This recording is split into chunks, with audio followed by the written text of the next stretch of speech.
Mr. O'Brien, transport directly to the bridge. Aye, sir. Energizing.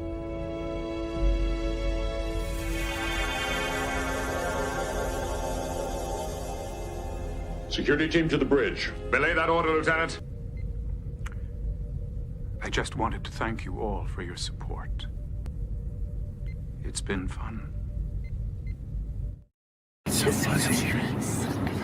From the StreamYard Studios on YouTube, this is Jeopnerdy. And here's your host, John DeMarco.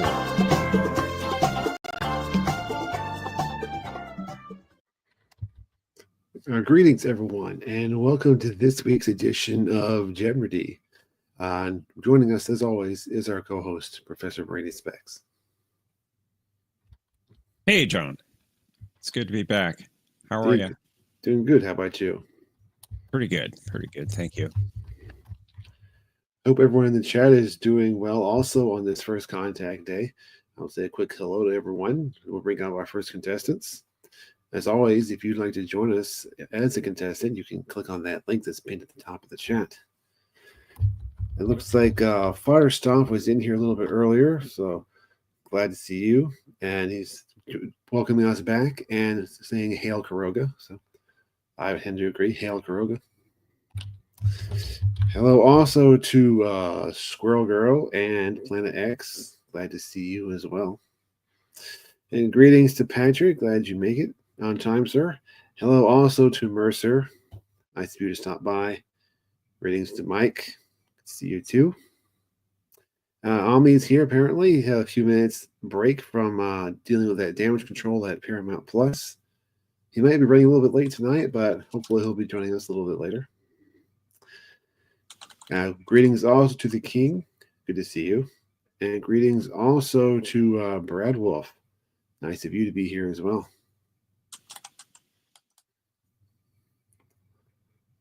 So it looks like so far we have 2 contestants for round 1. If you'd like to join us, there's 1 extra slot in the first round. But while we're waiting for someone to fill that slot, we'll go ahead and bring up our first 2 contestants. Well, I also want to say hello to Mike Richards. Glad you can make it, sir. Hey, Mike Richards, and hello, everybody. Greetings. Hello, Patrick. Hey. And how is everybody here? I'm pretty good. Doing fine. Ra? A little sleepy. I woke up from falling asleep about 40 minutes ago. Sounds about the same for me. Okay. Woke up 25 minutes ago from a lovely nap. I didn't realize I was tired till I woke up from sleeping. Mm-hmm. Uh-huh. Just in time to rewatch the Iris video. Hopefully that one will be featured tonight, but who knows? Distinct possibility. With all the videos that have come out since the last time that we really played, not last week, but before that. Hello, Mike Richards. I lost a little bit of the place where we were. Questions wise. It's okay. I didn't do any studying, Patrick, so you're fine. Okay, that helps. That definitely helps. Omni, you keep going. You keep going on about this Strange New Worlds trailer. Oh, what you're talking about? I don't know. He talks about him and he talks about this Jabin fellow a lot, and I just don't know who either of them are. I don't know who that is either. Yeah. Or Jabin. Who? I don't know. Something about making an enemy today. Something. I don't know. You have made an enemy today. Yeah, that. You know, that guy. Sometimes I hear it, sometimes I don't. But I never know who it is. Wasn't he from the Colors?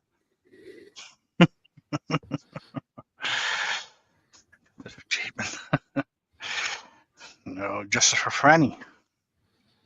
That too. Franny O'Sullivan. Speaking of the Irish.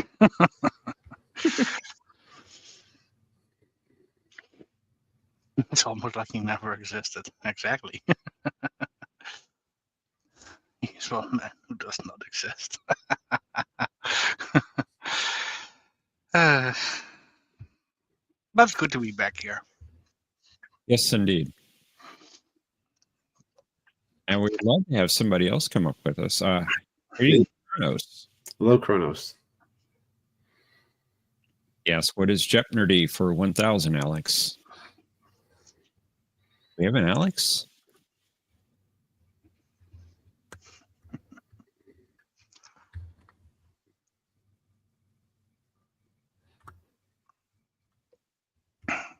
Well, come on up, somebody. Robert Rose Jr., Mercer. Mercer, somebody come up so Patrick can roast us. Brad, come on up. Kronos says dead air. I didn't know air was alive, technically, Kronos. Perhaps you want to come up and tell us how air can be dead. We've not had you come up at all to play, Kronos. Come on up. Indeed.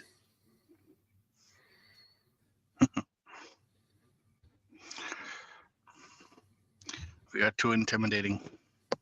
The king, if you're able, go ahead and click that link at the top of the chat. Come up and play Jeopardy. Sorry?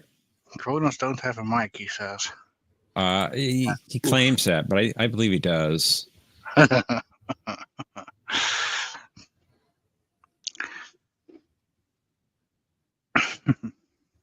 Omni says you can use APP on smartphone. Don't need a mic.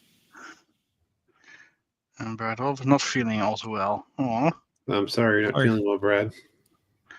Hope it has nothing better to do with the point from yesterday. Joel on True Arabic. Good to see you. Hey, Eric. Hail, Arabic. Good night. Good evening. So, John, I don't know if you saw the Hail Mary I had after the fumble last night. Yeah, I think I saw part of it on the way home. Oh, okay. That was nuts, but fantastic. Okay, well, I'm actually shocked nobody claimed rigged on that one. Wait, what did I miss? The Hail Mary that I had last night.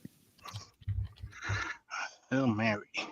Yeah, on your game show after it was fumbled by. Oh, Brad. Yeah. Okay. Sorry. My brain switched off at the moment. Brad fumbled and he rolled the necessary 2,500, got the letters, Yeah. got the puzzle, won the Of game. course, I was there for that. I thought that you meant something after the show. Last play of the game. Mm-hmm. That's legendary stuff. Walk off Hail Mary. And of course, Omni is counting all the subscriber money. But all two of them? Yeah. Do you keep recounting it, Omni? It can't take that long. Exactly. 1, 2, 1, 2, 1. I think he's in a loop.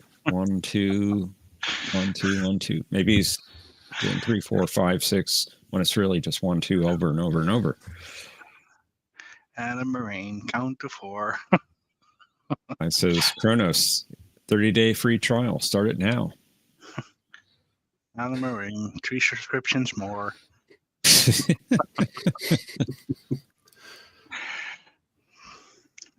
for me, 1 for you. Oh, you're using quarks measurements. Okay. Yes. I knew there was some shady business going on there.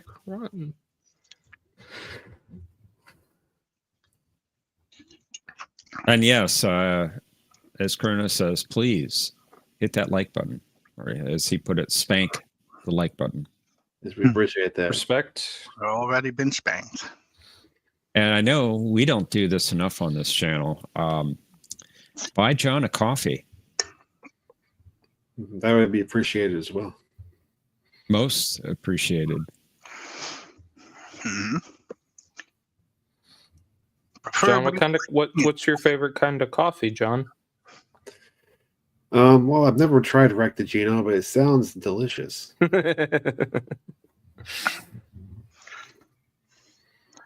And otherwise, Jamaica blend, double sweet, double strong. It's a good second choice. Indeed. Black double sweet. Hmm. Just make sure the replicator's working right. Get Make the it Cisco yourself. mad. Make it yourself. As long as it's not the better than coffee substitute. Yeah, that's it. That's not coffee. That's Motor oil. yeah. Ew. And yes, Planet X, that is the Enterprise A bridge. You can see with the time, the clocks on the left and the right side. But specifically the Star Trek 6 version. There you go. Not the Star Trek Best 5 version. Well, the Star Trek 5 was a dream, so That's true. That's true. and Oops. oh, Right. There you go. I think we both knew. Mercer. I didn't see you guys put up the contestant sign. I was like, oh, they're calling people up. I didn't even see it. And hello, Mercer. I only said to click the link at the top of the chat. I wasn't really watching, so There it is. chatting. Ignoring me, I see. Wow. Happy That's first contact wild. day. And also to you. Now, did the Vulcan ship come down the same night? Is that what happened? Apparently so. Okay, I like your picture. Oh, thank you. It's one of my actual favorite Star Trek moments. Is the end of First Contact. Yeah, it's a good one. Mm-hmm. An important one too. Mm-hmm. Yeah, it's amazing. It's good to see you, Mercer. It is normal Thank you. with you. Yep.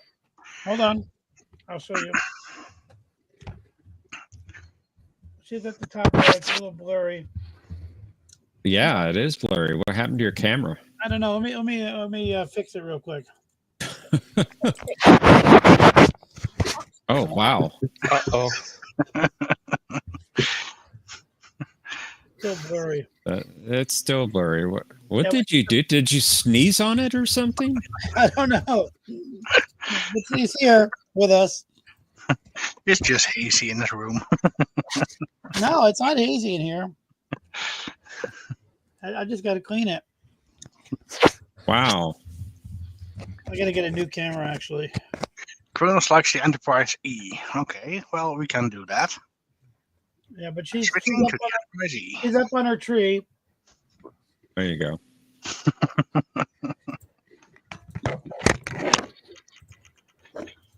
She's here. She's always with me when I play Jeopardy. Okay. Nice. Where's Omni? He's not here yet. He's counting money at Paramount.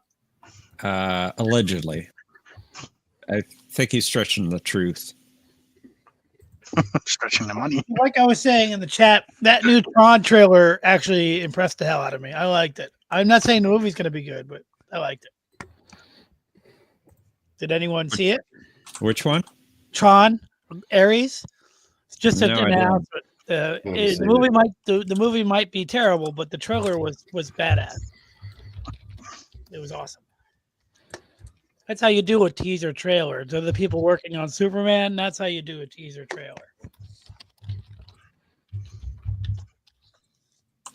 Because I've been a Tron fan since the first film came out. And I liked Legacy, and I was kind of iffy on this one. And it might still be a terrible movie, but this trailer was badass. It was awesome.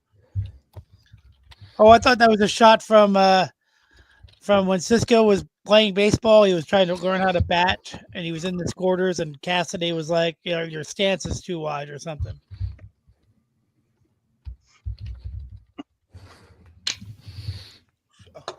Manufactured triumph. Manufactured triumph. Here. Dance, everybody. It's First Contact Day. Live long and prosper. Awesome. Who here plans to be alive during actual first contact? Me. In the words of Commander Riker, I plan to live forever. Forever. Yeah. Just Great wanted line. to. That's a great line. But I'm really hoping to be alive to see it. But I really am. Same. I don't know what's wrong with my camera. Let me see if I fix it. No, I haven't Omni fixed says, just wiggle your foot.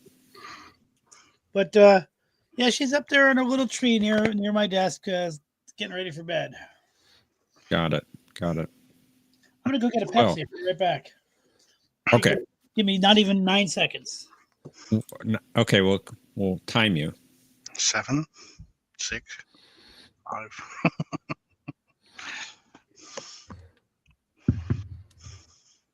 Are you back? Mercer, are you back? Nope. Forfeit. Delay of game. Delayed game. I'm back. 1,000 point penalty. Yeah, it was more than 9 seconds, Mercer. That's because I had Yowzers. Delayed I game. want to stub my toe. Omni says Pepsi allowed is not Coca-Cola, baby. I'm sorry, you're wrong. Pepsi allowed is not. It's beverage forbidden. Correct. It's beverage forbidden. I'd like to see that character talk to Yoda for an afternoon. And I think you're getting overruled, Omni, and in the chat as well. Cronus says Pepsi is greater than Coke. Pepsi is superior to Coke, says Planet X. That's just false. I disagree. It's better at dying. But we all know Dr. Pepper is the most superior soft drink. I like Dr. Pepper. That's what I'm drinking right now. Pepsi is better. Well, are the three of you ready to play? Let's do it. Never, but do it anyway. Never. He says never, but he's going to win. No, I'm not. Well, let's play Jeopnerdy. Hey, no audio. I did not study. study. Me neither, Mercer. It's all good. We do not game audio. No.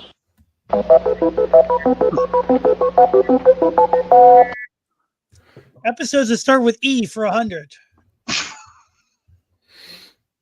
The attack of the aliens with bumps on their forehead. Batak, TNG, and DS9. And this one I'll be looking for a character. Okay. Next. The Last Blank, DS9, Season 4, Part 1. You'll be providing the missing word from a quote from the end of an episode. Okay. Oh, shit. For our visual category, tractor beams. I'm looking for the name of the episode. Next, we have space stations. Stations. And then we have threshold. Uh-oh. Okay, so I don't have anything to do with the Irish video. Threshold. Okay. Threshold. Well, our returning champion is not present, so we have three new players. Patrick, you get to go first. Yeah. Oh, crappy. Well, let's try a Patak for 600. I'm not going anywhere with this traitorous Batak.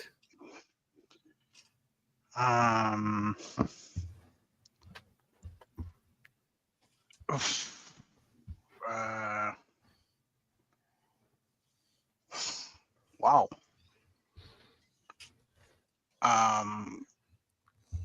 That's not ringing any bells, so pass. That's a good Mike. start. Not really. Pass as well. Who gave the order? Are you looking for a character or an episode? Yes. Character. I'm going to pass. Thank you, though. It was Core. Hmm.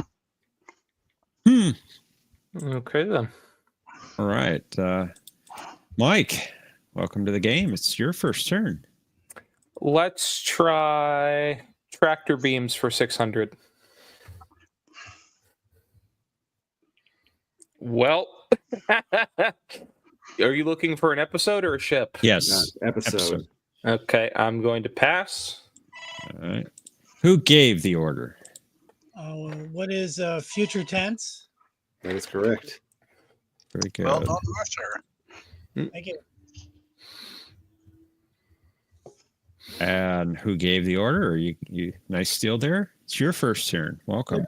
DS9. Oh, thank you. I appreciate it. DS9 for 800. Last Yeah, order. the last Yes. blank. The last blank. All right. 800. The final frontier. Yes, 800. See you in a few weeks, blank.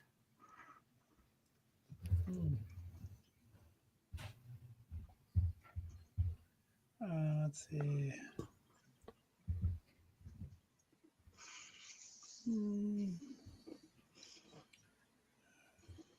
I'm gonna have to pass. I don't know. Patrick. What is brother That is correct. from Little Green Men? Yep. Oh, you look at. Oh, I get what you're saying. I get what you're doing. Good. That's a good one. All right. Well done, Patrick. It's your turn. Same category for 600. When it is blank to be found, it will be.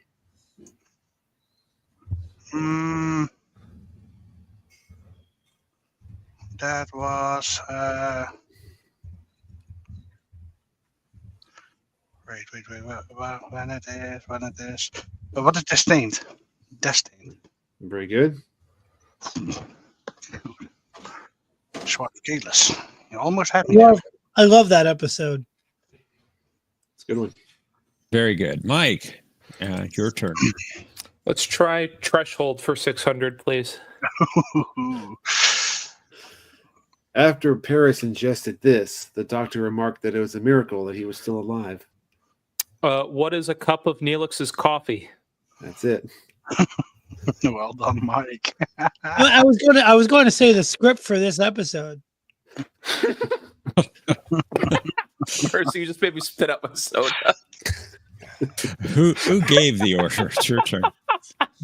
I'll try DS9 for 400.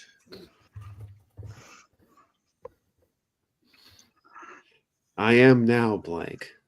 I am now. What is Jake? Yep, that's correct. Nice, man. Wow. Although I don't think it's perfect because some of the future scenes are a little bit strange to me. I love the story for that episode. I love the acting. All right, Patrick, it's your turn. Let's try the 1000 of that same category. Uh-oh. Today I'm recommending the pasta blank. It's got a bit of a kick, but it'll make you smile. That was a good impression, John. It's just the.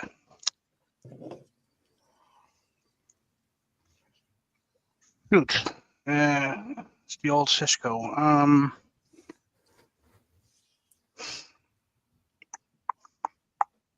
No, it's drawing blank. I'm drawing a blank here. Pass. Mike. What is boudin? That's right. Boudin. Yep.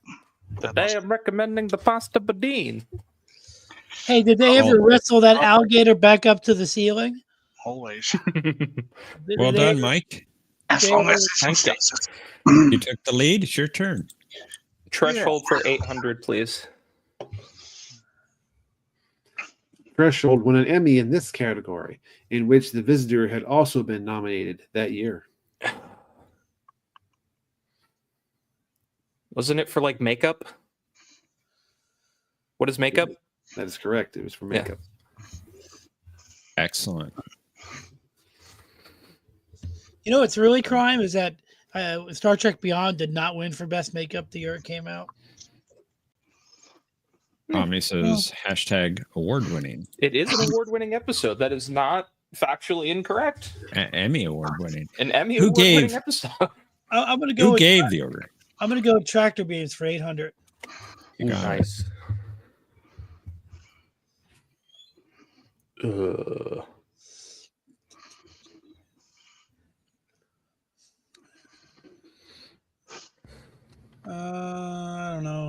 think I know what it is, but I'm not going to risk it. Pass. All right. Patrick. I also have a feeling that I know the episode, but what the title was, no, pass. All right. Mike. Pass. Can I guess? Can I guess before you say it, just to see if ahead. I'm looking right? Yeah. Is it past prologue? No, it is not. It is a paradise. Nice. The reason I said past prologue is because that episode they deployed 3 runabouts, and the only way you could tell them apart was because of the device on top of them. Mm. Okay, Patrick, it's your turn. Let's try a space station for 600. You got it. Riker figured that one photon torpedo would be enough to destroy this station, which had a complement of 15,311. Are you looking for the name of the station, right? Yes.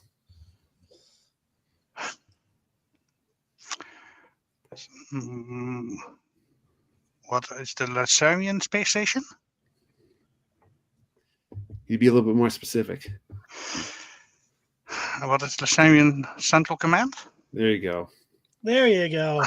Great episode. Finally, they got away from character development and went to some fighting. Mike. Threshold for 1,000. Neelix considered himself well versed in warp theory, since he did 2 years as an engineer's assistant aboard this type of freighter. Oh.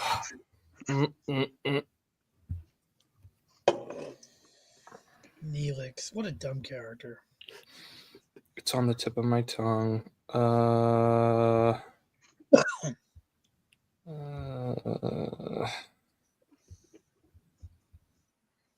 don't know. Pass.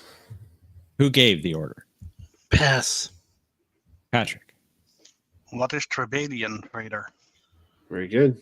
Very nice. I thought you were looking for like what type of freighter, like a cargo freighter or food freighter, a food truck. I thought you were looking for like food truck or something like that. Food truck. All right, who gave the order? It's your turn. Let's do. Let's finish out DS9 last words. Oh, I think it's safe to say that Julian Bashir, secret blank, will return. What is agent? Very good. I'm an agent of chaos. But you know the thing about chaos. Introduce a little chaos into your life. Introduce a little anarchy. Oh, that's what it was. Yeah.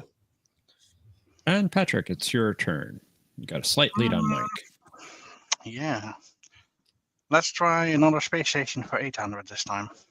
Nice. Hey. All right. You found the daily double. You have 4,200 points. You have What happened to the audio file? Not all your sound effects are working, Professor. None of them? No, not The board, all the values popping up on the board, sound effect work, but otherwise nothing else is working. That is weird. Like that we heard, but not the daily double or the should have heard it. Or the music. Nope. Oh. Unfortunately, we didn't. Oh well. All you'd have to do is reboot, and it'll be fine. You haven't rebooted in a week, I don't think. No, I had rebooted actually. Remember that time when the reason I pointed out? Remember that time that John had like a lot of problems with his microphone, and it was like echoing and roboting, and all he had to do was reboot. Or cut some wires. Or cut some wires, yeah.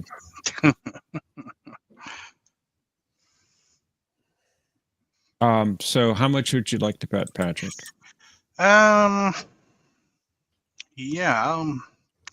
Let's say 800. Just the same amount. All right.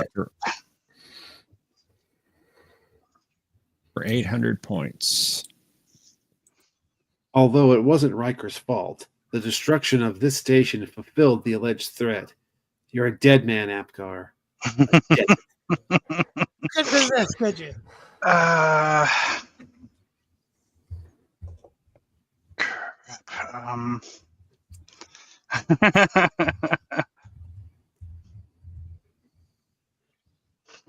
Oh, I'm drawing a blank here. No. Dude. Oh, Omni is never gonna. What's Tangula for? You say that again, please? What is Tenuka for? Sorry, I misspoke. Sounds good. Very nicely done. It's almost thinking of regular, but it's the same kind of station. Oh. Evacuate sick All bay right. immediately. All right, very good, Patrick. Mike. Almost. A dead man. I would like to try Patak for 400, please. How do you allow Klingon Patak to walk around in a Starfleet uniform? Klingon Patak. What is you're looking for the episode, right? The person who said it in this case. Oh, the person who said it. Okay. Who is Admiral Jarok? That's correct. Nice. Well done. Good job. I love. You've come home bearing Swiss rolls. Thank you. Who gave the order? I'll try space stations for 400,000, please. I mean, for 400. 400,000. Wow. The emergency medical holographic program was created by Dr. Zimmerman while working on this station. What is Jupiter Station? That's right. I wasn't sure if there was a number, but it just rolls off the tongue as Jupiter Station. Jupiter Station 47. Jupiter 2 station. Jupiter 2. Ooh, even better. Sorry. Couldn't resist. Patrick, it's your turn. And the monkey flips a switch. First ever make Super Mario mac and cheese. Patak for 800. Right now? Full. That Batak's name is not spoken in this house. He is no brother to I wish I Kozak. fish. That was your leftovers. was who was Tumek? That's You ate correct. them, right? Yes. Okay. Very good. And Mike. Timek is an awesome character. I wish he had more to do. Yeah, he was great. Threshold for 400, please. The shuttle used to break the transwarp barrier was named after this famous inventor. Who is Cochrane? That's right. No questions about Zephyr. it. Parker. Who gave the order? Okay, I'll go with a threshold for 200. Tom Paris became the first human being ever to travel at this warp factor and turn into a salamander. What is warp 10? That's right. Nicely done. Although they traveled in warp 10 in many other episodes. But they didn't turn into a Details. salamander. Details. No, they traveled to transwarp many other episodes. Well, And they also warp 13 and such, but not 10 technically. Patrick. oh yeah, true.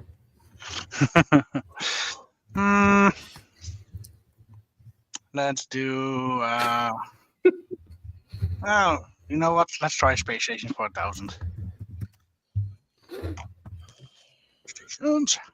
The Enterprise transported survivors from Solarian 4 to this station, where Ensign Rowe was waiting to join the crew. Oh, row your station.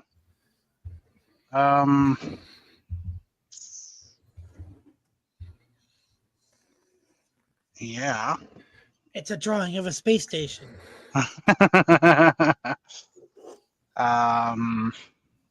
No, blanking. Pass. Mike. What is Laia Station Alpha? You got it. That's the one. Nice. Doesn't mean anything except to me. Space station. Maybe we should take him in and check him for priors. And Mike. Tractor beams 400, please. What is Dark Frontier? That is Part correct. 2. And you've taken the lead. Actually, I think that that is considered a single episode, although they did break it up later. But I think when it was first released, it was a movie. I'm not sure though. I could be wrong. I think you're right. Who gave the order? It's your turn. Let's try tractor beams for 1,000.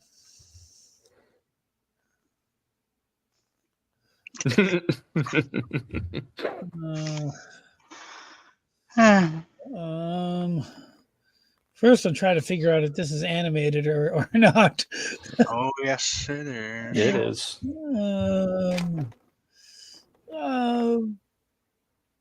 Pass. It's a Star Trek episode, I'm pretty sure, but I don't know. Patrick. Looks like an episode of the Orville. I have no freaking idea, so pass. Mike?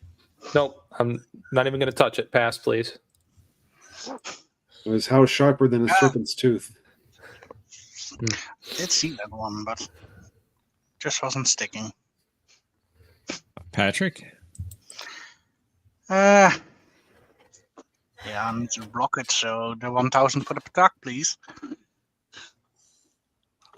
At least I do not wear the uniform of the Batak.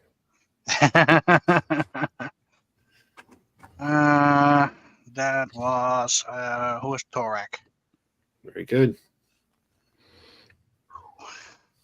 And Is that from the mind's, very is that good. from the mind's eye? That's actually from Aquiel. Oh, okay. I was thinking the governor from Mind's Eye was very disagreeable. Mike? I don't think he ever said Patak. He said Takek. I'm not thinking Mind's Eye. I'm thinking of, the Mind's Eye, the one where Jordy was brainwashed. Yeah, Was that's Mind's Eye. Yep. Okay, sorry about that. And he told Picard, "You speak the lies of a Takek." Right. Okay. Yeah, but I for some reason the fact that it was a governor and he said something like a Patak got me confused. Let's see. Eeny, meeny, miny. Let's do Patak for 200, please. This Batak just robbed my quarters.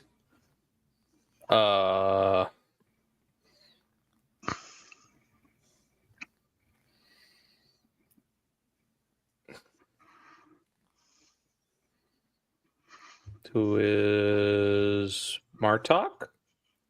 I'm afraid that is incorrect. Who gave the order? I don't know. I'm gonna pass. Patrick? Who is Worf? That's right. Bar Association. What episode? Bar Association. Bars. Okay, you said it fast. I couldn't hear what you said. Who gave the order? It's your turn. Let's do space tractor beams. No, I'm sorry, tractor beams. Beam stations. What is the battle? That's right. Because that's not the new Trek version of the Stargazer. That is the original version. Indeed. The one and only. Stations. Stations. And stations for Patrick. If Spock's memory served, this station was a scientific research laboratory. What is regular one? I love it. I love that. I love questions like that. I just hear it in his voice. Memory serves. Regular one is a scientific research laboratory. Mm-hmm. Did that play? It's just as No, it didn't. The beeps. Nope. No. No. it's just his, play. That's it's just his weird. revenge for all those arguments he lost. We do not have sound, Captain. All right. I'm gonna have to look at that. Let's get the link for Cosmo Buzz. Is it Cosmo Buzz or is it some other Buzz? Or it's actually another Buzz. Just Buzz into the private chat. So There we does go. that mean that we also don't get the 30-second sound clip? No. Sad face. That means there's unlimited time because there's no song. No, no, Darn. that's not how it works. I just do not know why it's not working. I think you need to clear. I buzzed myself probably when I shouldn't have to. Can you clear my buzzer? Hang on. Good night. Good night. Good night. They all heard you. They all said good night. Good night. Hey, love, you know how the other day you came in and told everybody I stink? Do I stink today? She's smiling and not saying anything. The answer must be yes. It's a distinct possibility. That's wild.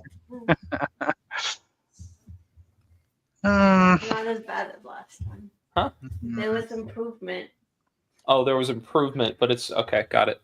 Thank you. What that means, it means I was working so hard that I stink even after my shower.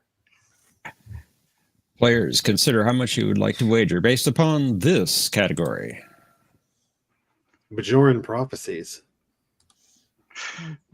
Putting. Okay.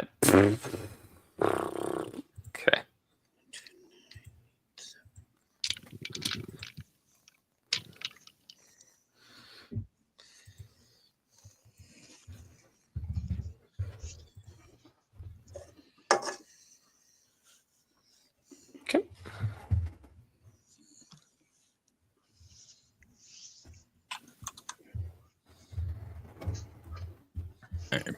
Do you know where my iPad is? I do not know where your iPad is, love. It's on the charger in the kitchen. Mercer says it's on the charger in the kitchen. Don't know how he would know that, but that's what he says.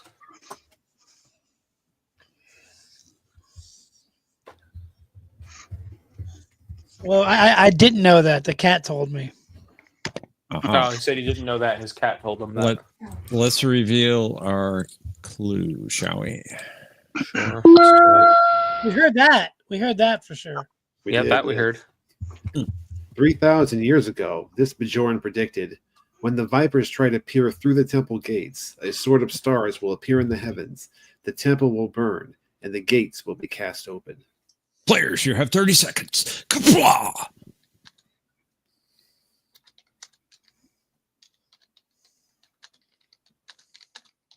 No music.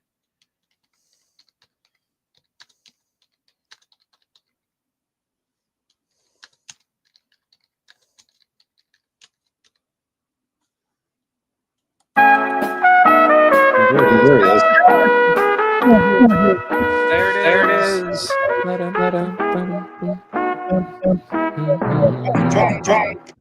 But I'm with Omni. Jeff could hum it instead. Well, it's not working as it should, but and I'm not sure why it was doing that, but Oh well.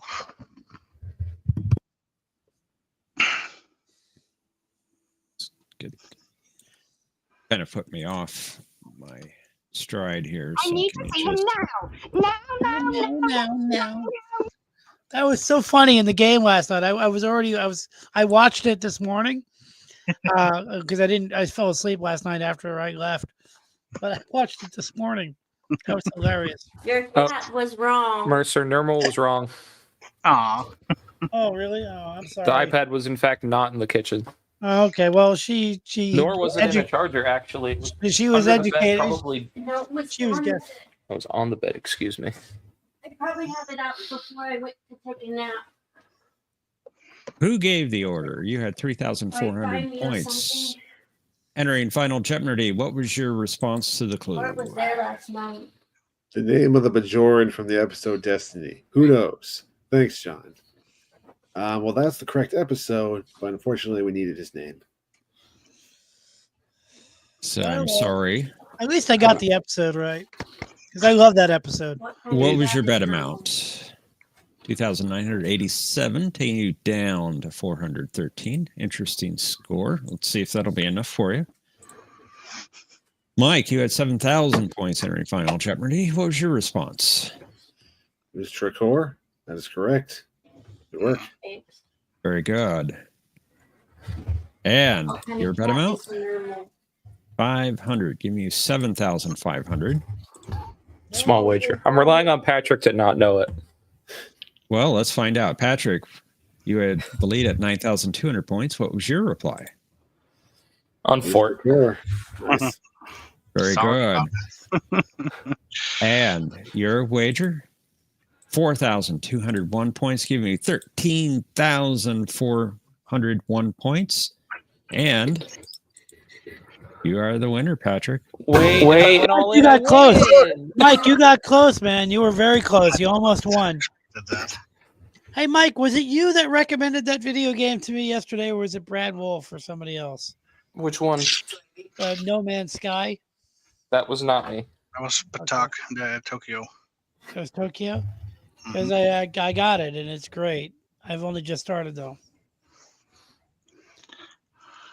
Mercer, my girlfriend's asking what kind of cat is normal. She is a tortoiseshell cat. Oh, she's a tortoiseshell cat. Oh, like Aggie. Yeah. And she grew up around tons and tons and tons of animals, dogs and cats. Oh, How many cats and dogs did your parents have at one time? When I was growing up, we had 11 cats and 3 dogs. You guys had 11 cats and 3 dogs all at once. That's amazing. That's a lot. Nermal That's just a grew lot. up around me. In fact, this evening I was like laying down on the couch and she came over and slept right on top of me. She's just so giving with her time. Anyway. Very nice, Patrick. Very nice. Good job, Patrick. But Same. Mike, you got close. You got really close. Good I job. wagered incorrectly. I should have gone all in like I normally do. Yeah. But I didn't think I Hey. would know Bajoran prophecies. Didn't feel Nermal's good about not it. a cartoon cat. Does Nermal was a normal, real does cat. normal usually have the brain cell? She asked, "Is normal usually have the brain cell?" Yeah, she's the smarter one between Wow. the two of us.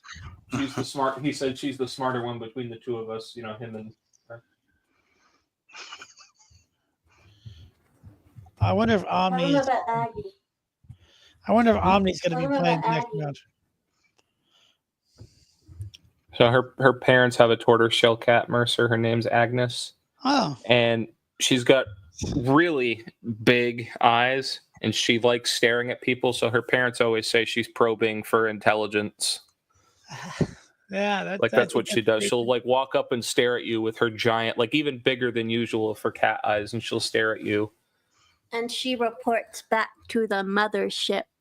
We all know that dogs and cats are camcorders for God. We all knew that. Dogs and cats are camcorders for God, he says.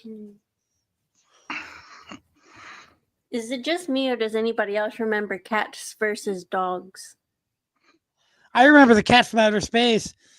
He said he remembers the cats from outer space. Cat from outer There space. was a movie or 2 movies, cats versus dogs. I feel like I vaguely With, like, a remember that, beagle but Yeah, I think I saw that one. And a white floopy cat.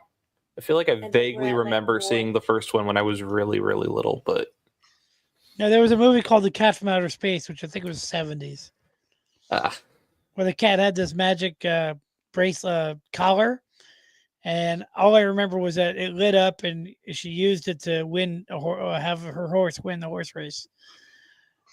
It kind of does the same thing that Kit can do, where it can affect outcomes of things just by tapping into it.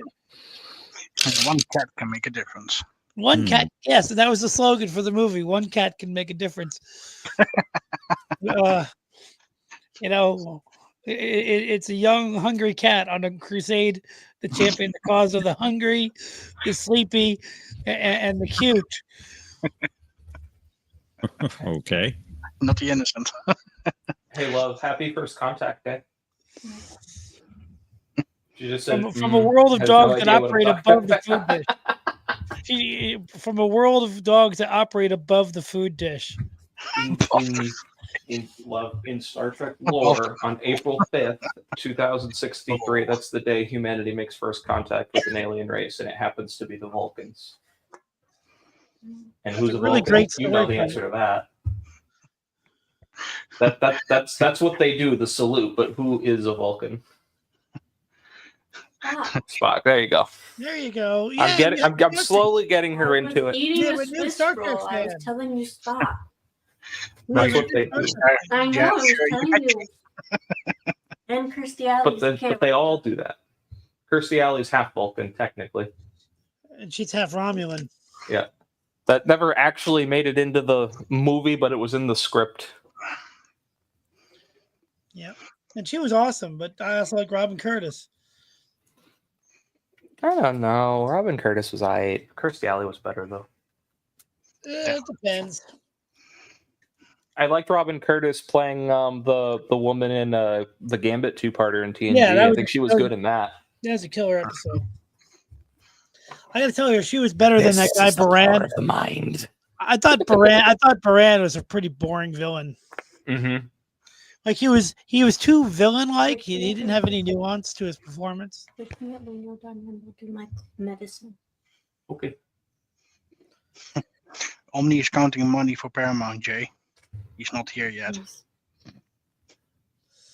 Well, So since Omni is tied up counting money, or so he claims, are there any other takers who'd like to join us for round 2?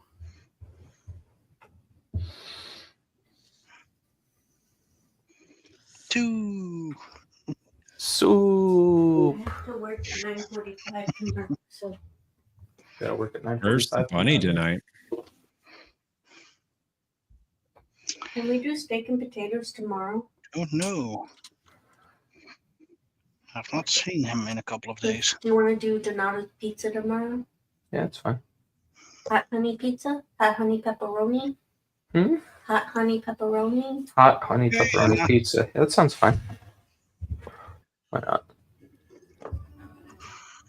So, Jeff, I don't have any skin in the game, but I want to ask, does winning the Natty offset the bitterness of losing to Michigan 3 years in a row?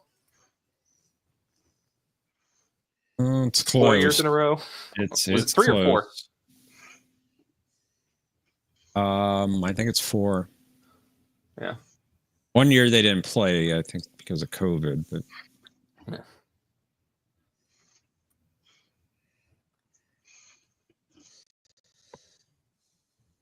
I'm a South Carolina Gamecock alum. If we lost to Clemson 4 or 5 years in a row, but then won the Natty, yeah, that would offset it. I'd be happy. Dangle it over their heads. you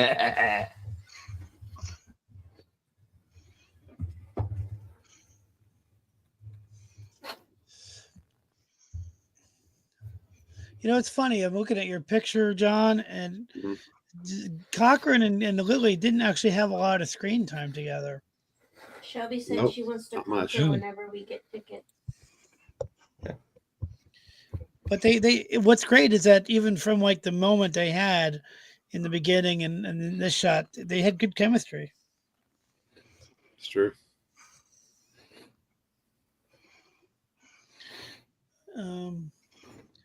Yeah, I don't know too many other things that Alfre Woodard is in. I thought she was good in the movie.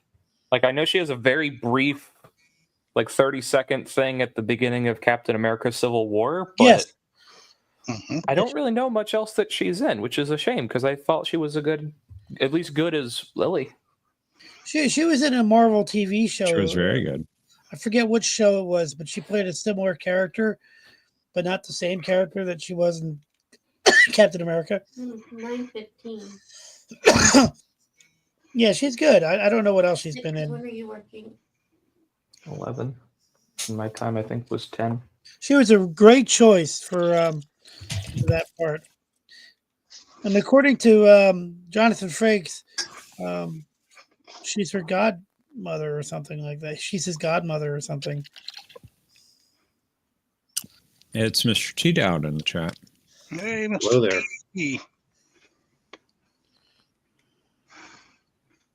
Mr. T, click the link. Come here. We need you. We need you right now. Indeed. And no excuses this time.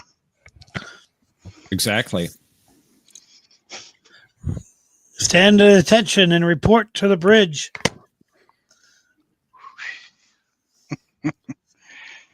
You know what? One shot that I really like from First Contact, even though it technically wouldn't happen, but the shot where the rocket takes off and it pans up, the camera follows it. That's a great shot. When you're at the level of the ground and the rocket's flying out of the ground, it's a great shot. Mm-hmm.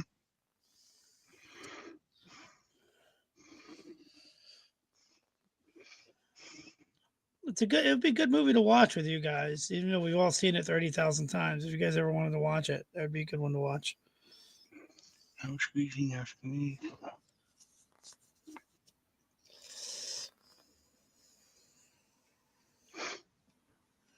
Well, if we don't have any new takers, we might be doing the same 3 players again at round 2. Oh, we have Brother Jay joining us. Oh, there we go.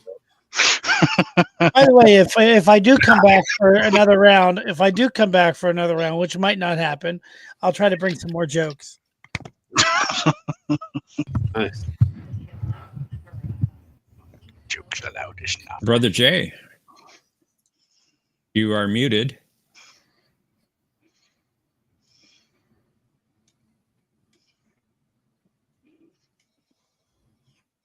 Are you there, Jay?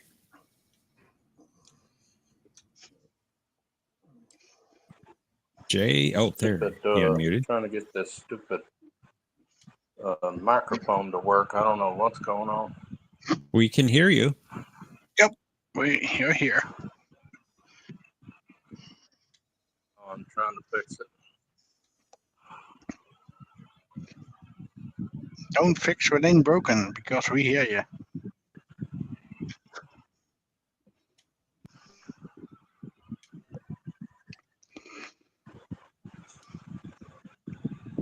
Well, I don't know what's wrong.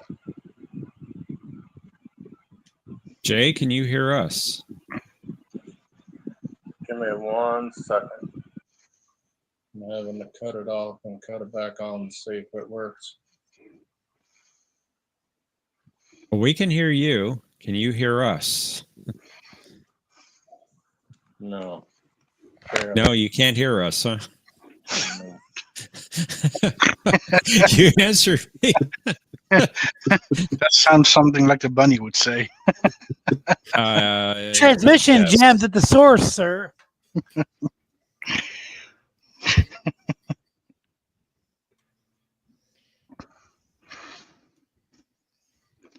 Hey, Gap. Good to see you, Gap After Dark. Indeed.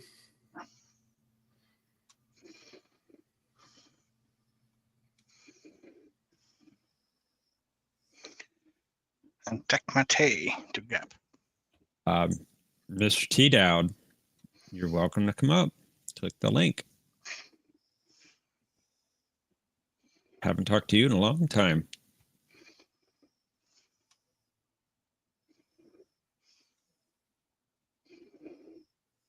Indeed.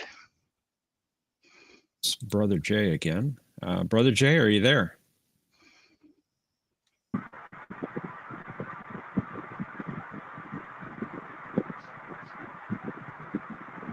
Brother Jay? Now I can hear you. Aha. Transmission jammed at the source, sir. Can hear you.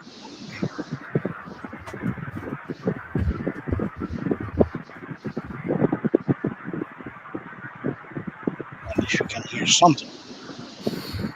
Jay? Yeah, Yeah? I'm here.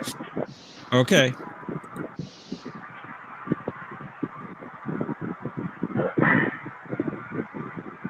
How are you? Going 3 days with a stomach bug. Uh-oh. I'm sorry. That's not good. Well, Hope you get over that quickly. yeah. Doctor wouldn't even see me.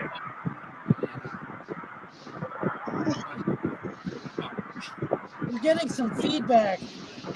Yeah, we are getting feedback. How's that? That's better. That is better. Yeah. A lot better. Well, Jay, good luck in the game. They're probably going to kick me out. I'm gonna lose big time. You know that. Om's not here, so. True. Still gonna lose. He's counting all the money I gave to Paramount Plus. So. He got my monthly subscription. I don't know why I'm paying for it. I don't watch it hardly anymore. You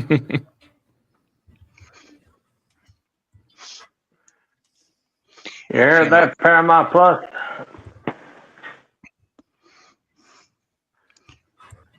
The only decent show they got, and they canceling that after 2 seasons. T-Dot says stay hydrated, Brother Jay. I have a question. Oh, yeah.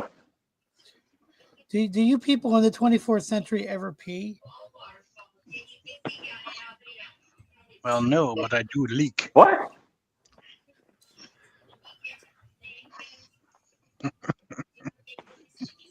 What? No. I haven't watched Star Trek in a long time, so I don't even know what you're talking about if that's a Star Trek related question. Yes. Yes, from First Contact. First Contact. Which is today. Yes, Yeah, I know that. First Contact Day. That I remember. Oh, where Geordi, yeah. Zephyr Cochrane has got to pee. Correct. Hey, I just saw James Cromwell in a Knight Rider episode, and it was awesome.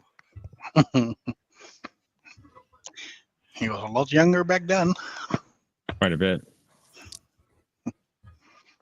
Boy, he lost everything when he got what was it, Academy Award nomination for Babe, and then his career just went sliding down after he appeared in Star Trek First Contact.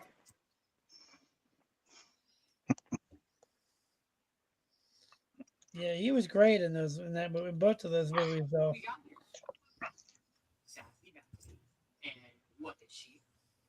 Oh, since it doesn't look like we have The any guy other... that played Zephyr Cochrane, he was still alive. The guy that did Zephyr Cochrane in the original series. I don't know why they couldn't have got him. Well, originally they actually wanted Tom Hanks, but they couldn't get him because of schedule conflicts. So Cromwell was their second pick. So we ready to play, John? Star Trek just never wants to do anything canon anymore. Denied. Look at the Strange New Worlds. They're fixing to create a holodeck. That sort of thing you can take up with Omni, and because he has influence with the board of trustees at Paramount Plus. Robert Rose Jr. says they should have gotten someone that resembled the original actor that played Cochrane. Exactly. Brad says Tom Hanks for Cochrane? Weird choice. Well, it is weird. Well, I he guess was part of it a is Star because Trek Hanks is a huge Trekkie. Fun fact. So they wanted to get him, and they wanted a high profile director to direct it. Like they wanted like a Spielberg or somebody, and they couldn't get anybody because nobody wanted to touch Star Trek. So that was how they ended up with Frakes. Frakes was like all right, fine, give it to him kind of pick for it, which is weird because he always did a good job directing the show when he did episodes. So who's in this round? Who's playing Jeopardy? Well, I was going to say, since there's 4 of us, do you want to play a 4-player game? I could get behind that. Sure. That would be fun. We haven't done Jeopardy in a long time, so why not? That'd be fun. Okay, we can do that. We have the technology. Do we? Indeed, we do. Are you up for that, Brother Jay?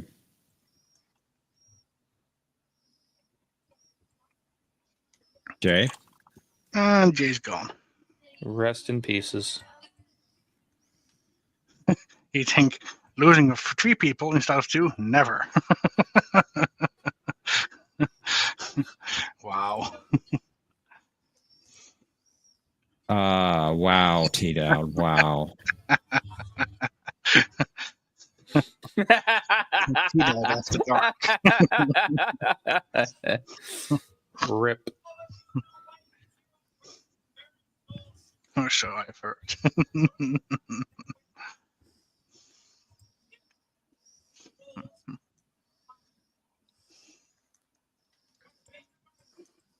I think we lost Jay. Don't know if he's coming back. I don't know. We may have to go with a 3-player game after all. A distinct possibility. T-Dowd, get your ass in here. Yeah, T-Dowd, they don't like it when I play. Well, that's not true. Yes, we do like it when you play. Just kidding. Be sure, Mercer, if we didn't like you, you would know it. Brother Jay, we keep losing you. That's because I got bad weather. Oh. The internet is cutting Good weather in and out. and bad weather.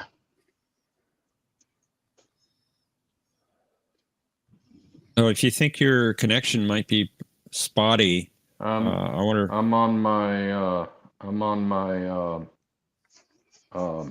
phone data right now.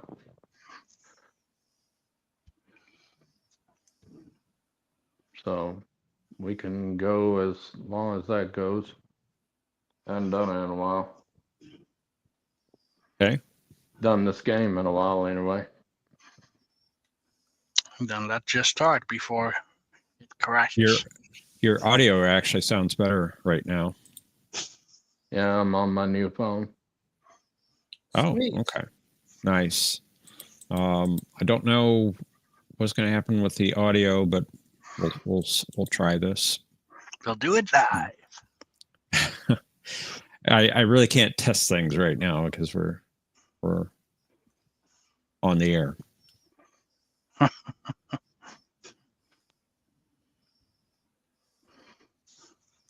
So, are we ready to play?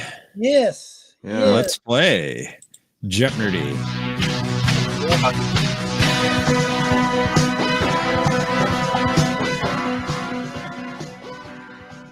Sounds good to me.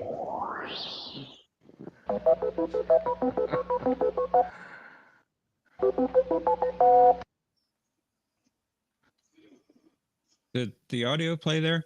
Yep. Yes, it did. Yeah, Okay. very The loud. top, Voyager.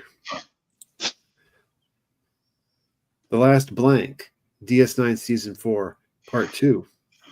Crap. Original category, Power Transfer Beams. Name of the episode is what we're looking for there. Next, Deep Space Stations. Crap. And then The Boatman. With an S?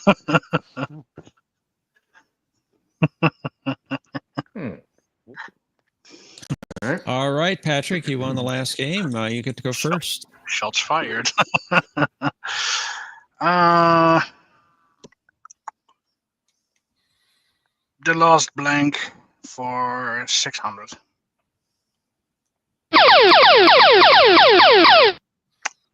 Oh, All right, you got it right off the bat. So daily double. You have no points. You're tied with everyone at 0. You can bet anywhere from 5 to 2,000 points. Yeah. Good Lord. You know what? Let's make it 1,500. 1,500, 1,500. Okay. Here we go. Blank is ours, and we will take it back. Resist us in any way, and there will be war. What is Acronis? No. Ooh, sorry. That's incorrect. I heard it when I said it. I said it, Mr. Yeah. Arcanus. I heard it when I said it. Oh well. Different Sorry, people, sorry. different pronunciations. Yep. Sorry, Patrick. That's not a problem. You have made an Mike. enemy. Still trying to figure that one out. Mike, it's your turn. Mike. Oh, I'm sorry. I was muted. I didn't realize I was muted. Let's do the Boastman for 600, please. During the Battle of Sector 001, the Defiant and the Boastman were ordered to fall back to this location. What is mobile position 1? That is correct. Nice job. Excellent. Who gave the order? It's your turn. I'll take last word blank DS9 blank for 800. For blank.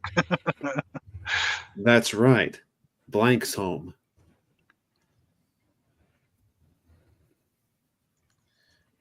What is Daddy's? Daddy's home. That's right. Cool. Probably the only Who's one I know. Daddy? Very good. Brother Jay, welcome. It's been a while. Glad to have you on the show again. It's your first turn. The last blank, DS9 blank 4, blank 2, 200. I have no blank. I'm sorry to hear that.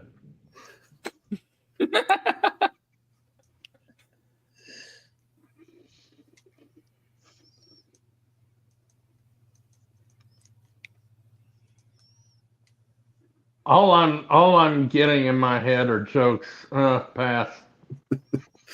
Patrick. Yeah, and I'm also not placing it. And that's for 200, so that's strange. Pass. Mike? No, pass.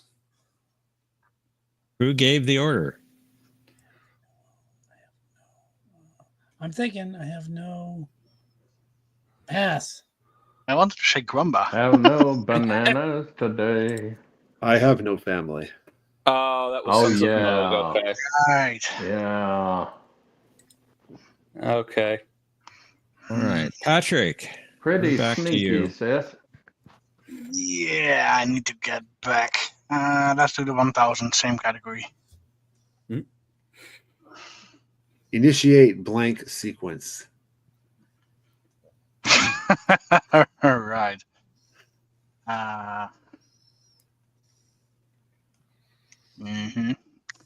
If only I had prepared.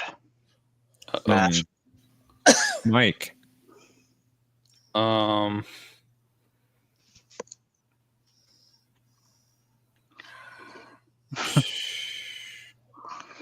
No, pass. Who gave the order? Pass. Brother Jay. How much is this? 1,000. 1000. See, no, pass. It would be Destruct reshuffling. That was from the quickening. Okay. Would have been funny if it was a pass sequence. All right. Mike, we're back to you. The Boastman for 800, please. During the face-off with the Romulans regarding the anomaly in the Devron system, the Boastmen and this starship were holding position with the Enterprise on the Federation side of the neutral zone. Oh God. I can hear Worf saying it. What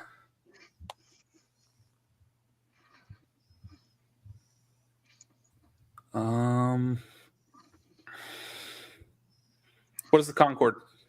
That's correct. Very Wow. good. Jeez. Very good. It's Omni's son playing. And who gave the order? We're back to you. It's your turn. Deep space stations for 200. This station was originally named Terak Nor. Let me think for a while. What is Deep Space Nine? Very good. Da, da, da, da. All right, Brother Jay, it's your turn. The last blank for 400. Wait till you get 4 pips on that color. You'll wish you had gone into blank. What is Botany? Yes, sir.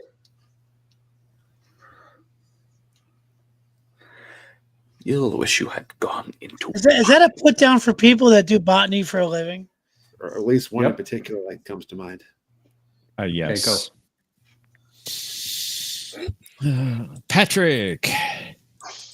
Yeah. Your turn. Space Station 600, please. Admiral Hayes received a disturbing report from this station that the Ivor Prime colony had been destroyed.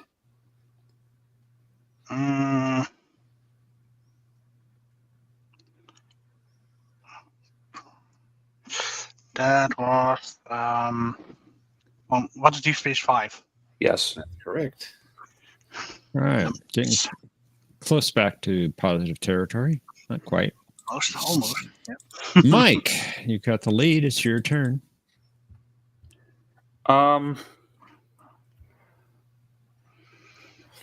Is power transfer beams like the last one where you're going to show us a screenshot and we're identifying the episode?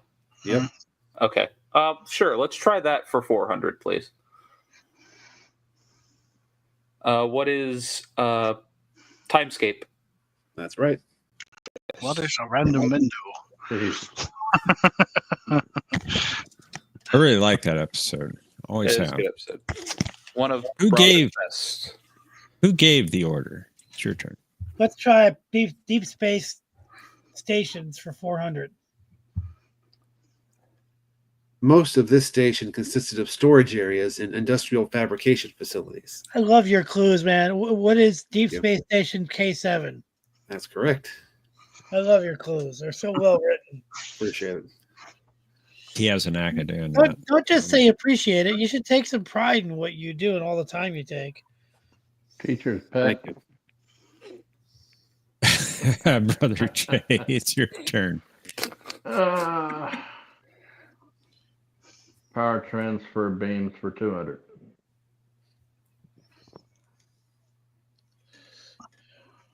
Oh, this word, the one you always get me wrong. What is Farpoint? Very good. And encounter. Farpoint and encounter, yes. Farpoint and encounter. And Brad Wolf says, so close to Deep Space K9. The Trek Who crossover we would have loved. What? All right, Patrick. Oh, K9. Oh, yeah. Affirmative. Affirmative. Deep Space Stations 800, please. During the first leg of Professor Galen's journey from the Enterprise to Injury 8, a Vulcan transport would take him as far as this station.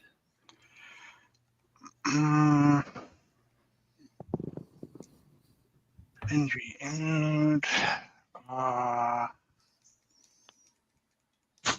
Come on, you know this. Yeah, I'm blanking. No, you can't. What is Deep Space Station 4? Very good. It's numbers. They always get me with the numbers. Getting back into the game, Patrick. Very good. Mike, it's your turn.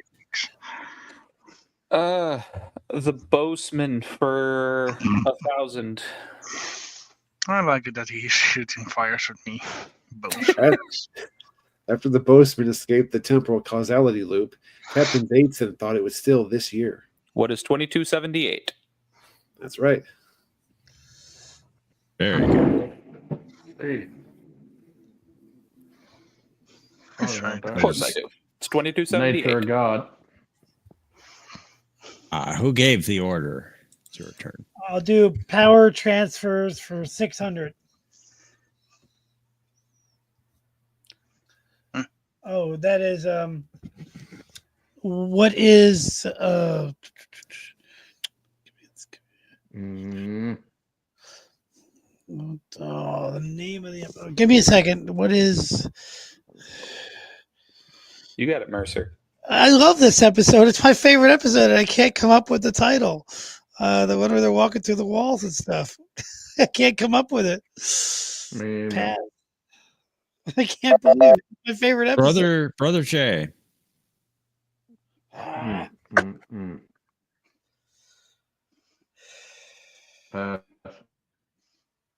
Patrick.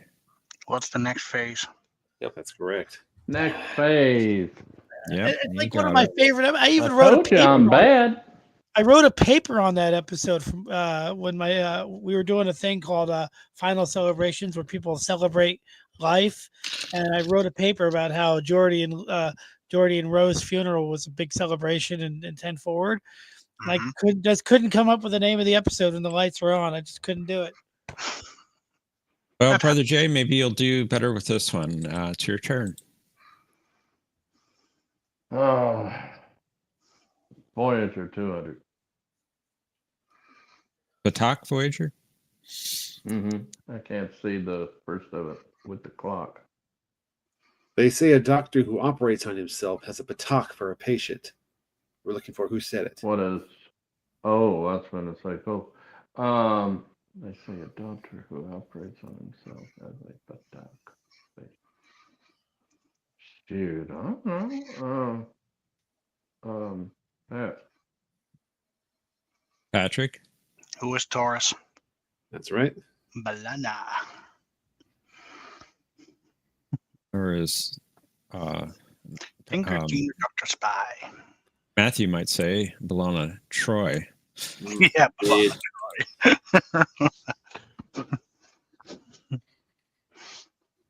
And it says Doctor Who? Who? Patrick, it is your turn. And let's do the Batak Voyager for 600. I'm going to become a warrior, and I can't do that if I'm being led around on a leash by some bloodless Batak.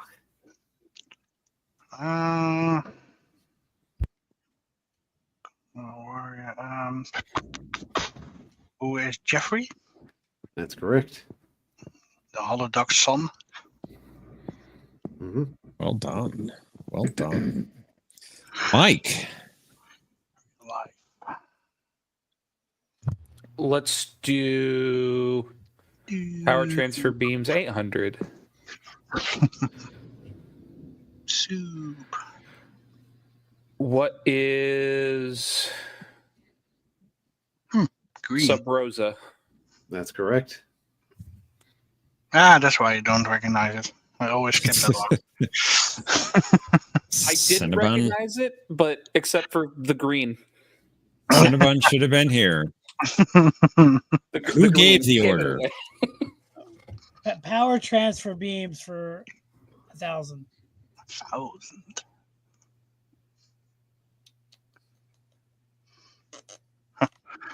It's coming out of the tractor emitter. Huh. Watch out for the backfire. Well, I don't know. I'm going to pass. All right. Brother Jay. It looks like a tractor beam more than a power transfer.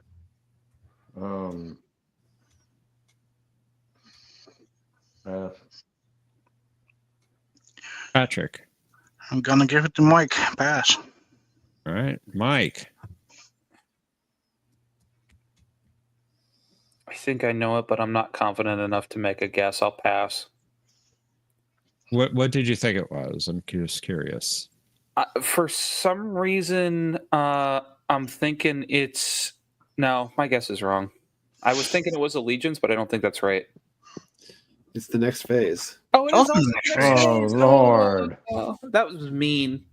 That is really mean, John. That's something that I'm never going to forgive you for that one, John. I'm never going to forgive you for that. I'm just gonna... Wow. Oh, he does that now, man. My revenge is coming forthwith. Wow. You're going to serve at Shawshank Redemption, Shawshank Prison for that one. Wow. I'll say hello to Captain Maxwell. Quickly, moving to Brother Jay, it's your turn. That's great. Patak Voyeur for 400. Oh yeah. Voyeur. I'm not the Patak I used to be. Let me prove it to you. I don't know any of these tonight. Pass. Patrick. That, of course, is who is Burke. That's right. Saying it to BLT. I couldn't remember his last name. I was like, it's Max. Oh. Yeah, Maxwell. Mm-hmm. Yeah. Maximilian. Patrick. All right, turkey platter. Let's stay in the same category for 1,000. Talk. I'll rip your heart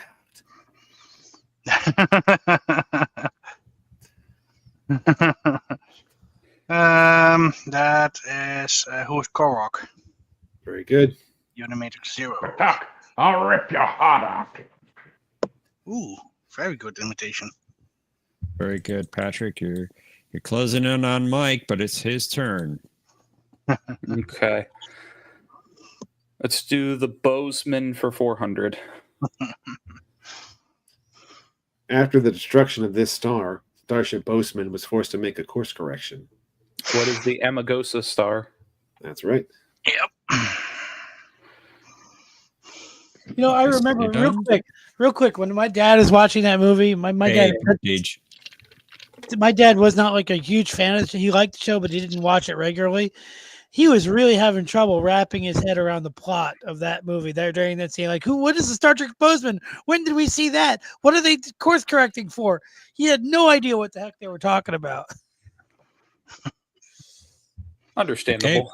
Yeah, it's like a foreign language to him. Who gave the order? It's your turn. Oh, it is. Okay. It is indeed. A deep space station for 1,000. While undercover in the 8472 simulation of Starfleet Command, Chakotay claimed that he caught a transport vessel at this station near the Romulan neutral zone. Chakotay is from Voyager, so I'm going to pass. Brother Jay. Patrick. And I'm also going to pass. This one I don't remember. I believe that's what is Deep Space 7. You would be correct to believe that. Nice. Wow. Anybody interested in going to the bar for Vulcan Ponfar night? No? Just me? Okay. Well done, Mike. Patrick. I'm sorry, Brother Jay. Pardon me. It's your turn. Voyeur for 800. I told you this Patak was not the true father.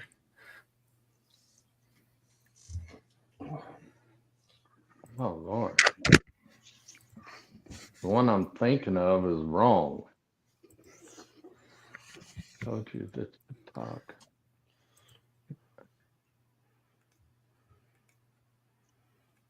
Pass. Patrick.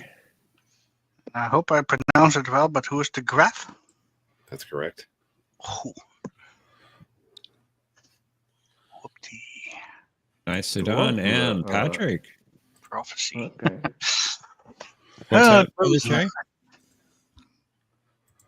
What was that, Brother Jay? I said it was the one I was thinking of. Aha. Okay. Patrick, are you ready for the final clue? Yeah, why not? Here it comes. The Enterprise computer identified the Bozeman as belonging to this long retired class.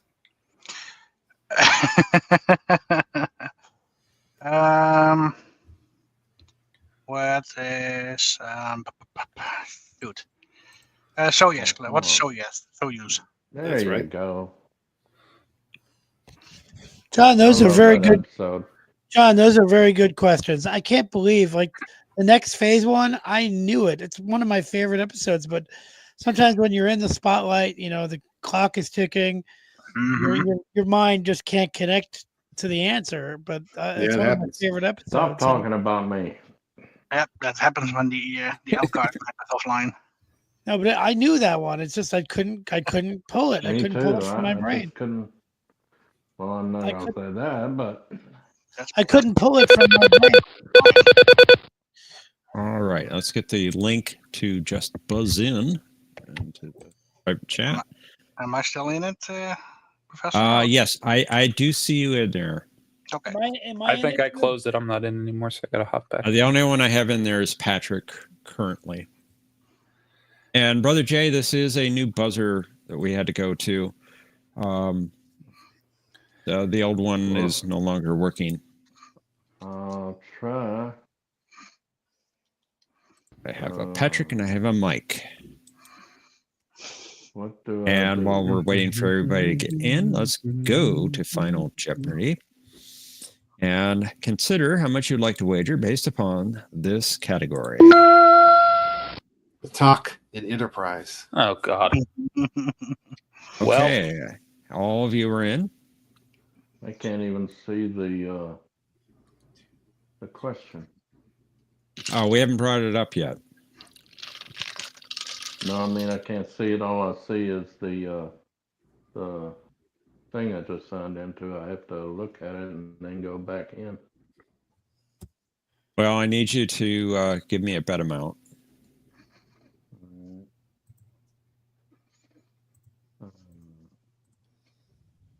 Where do I do that? There should be a text box that you can type into. Just above the buzzer button.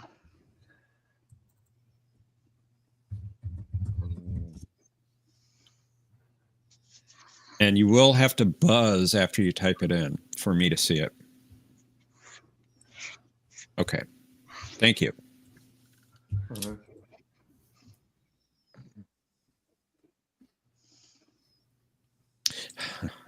Very good, Mercer. I like your name and just buzz in. Who gave the normal?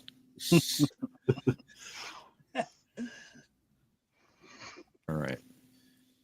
Let's clear your entry boxes and let's reveal our clue. Tripp said it couldn't hurt to check out this race's holography, unless the Klingons were afraid of the decompression cycle. But their captain assured him, I am frightened by nothing but talk. Players, you have 30 seconds. Kapla!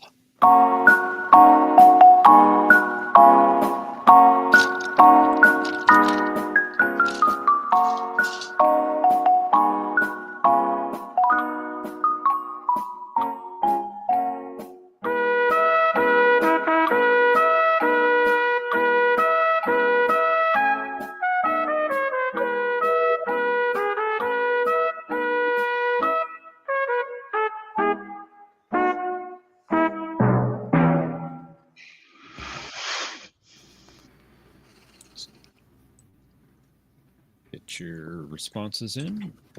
Ah, shoot. I gave the wrong answer. Yep. Possibly. I'm out. No, I know. I was You don't know how this game's going to play out, so. Yeah, well.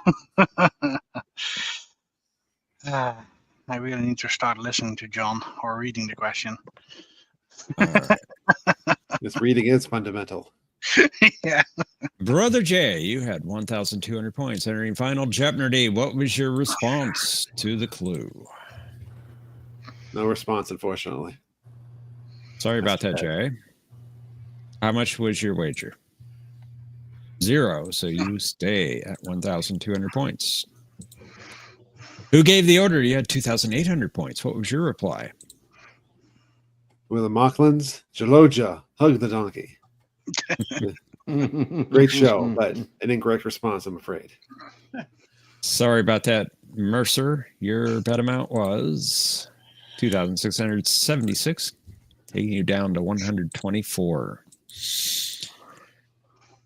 Patrick, you had 6,900 points. What was your reply? Yeah. Vorak, yep, that is unfortunately incorrect. Yeah, that was the Klingon that said it, but that was not the question. Whoops. And your bet amount, all Almost. but 1 point. So you needed 1 point. Was this the episode where Trip gets pregnant? That's the one. Mm-hmm. Okay, I wasn't sure, but I was thinking it was that one. Mike, you're in the lead at 9,000 points. Your response was? No response either. They were called the Zyrillians. Yep. Well, how much did you wager, Mike? 0. So you stay at 9,000. And Mike, you are the champion. Woohoo! Nicely done. I'd like to thank the Academy. Good job, Mike. You like me. You really, really like me. I can't believe that was her response to winning the Academy Award. The only time you're going to get Academy Award, and that's all you're going to say, is it? Well, Brother Jay, for as little as you thought you knew, you ended up in second place. Nicely done. Yay. Excellent.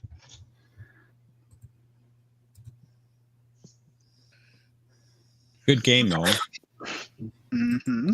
Yeah, Thank you, John. That was a lot of fun. I appreciate it. For starting with that managed 1,500 score, I did okay. Yeah, you had a good comeback. It fell a little short, but So yeah, I think our Paramount executive is probably still counting all the subscriber money because it's Saturday and that's when all the new subscriptions come in. I don't understand why he's having so much trouble. Well, there's all kinds of new subscribers on Saturdays, especially with that new trailer. Especially with that new trailer. What is that? All two of them? Strange New Worlds. Yeah. Where does he live at? What state? New Jersey. Confusion. A little place called New Jersey. Oh. I was going to say, if it's in the South, he's probably having trouble with his internet as I am. I mean, we are getting... Would you stop sending me your weather, Brainy? I'm telling you. Gee. Yeah, we had hail last night at 1 a.m. Shoot, we got more than that.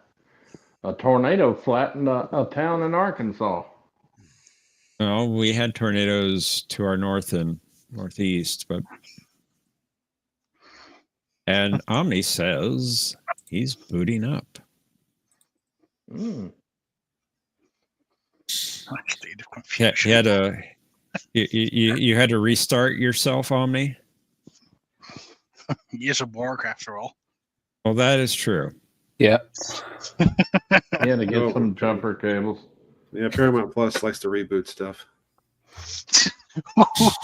Shots fired again. Not incorrect, though. Mm-hmm. John's on fire. And if anybody would like to come up to play, there's a link at the top of the chat. Go ahead and click that. And join us in the what is it? StreamYard. He's been That's it. gone StreamYard. for a while, so he's got to relearn the lingo. Rogue One. Made a He had to eat some batteries. Oh, that was. I hope we didn't have to eat them. That doesn't sound healthy. Rogue No, One. doesn't. May the force That be was with you. so stupid. You know, where the poor queen was taking those batteries, that was stupid. Sage says that Omni will be back 25% different. And speaking of the Borg, there we go. The new season of Andor will have Krennic in it again. 25% different. Wow. Credit. Oh, wow. Hey, Omni. How's it going? Krennic is from Rogue One. I failed. Did you? I missed round 2. I saw round 1. I missed most of round 2. Well, you didn't miss anything. I lost as usual. No.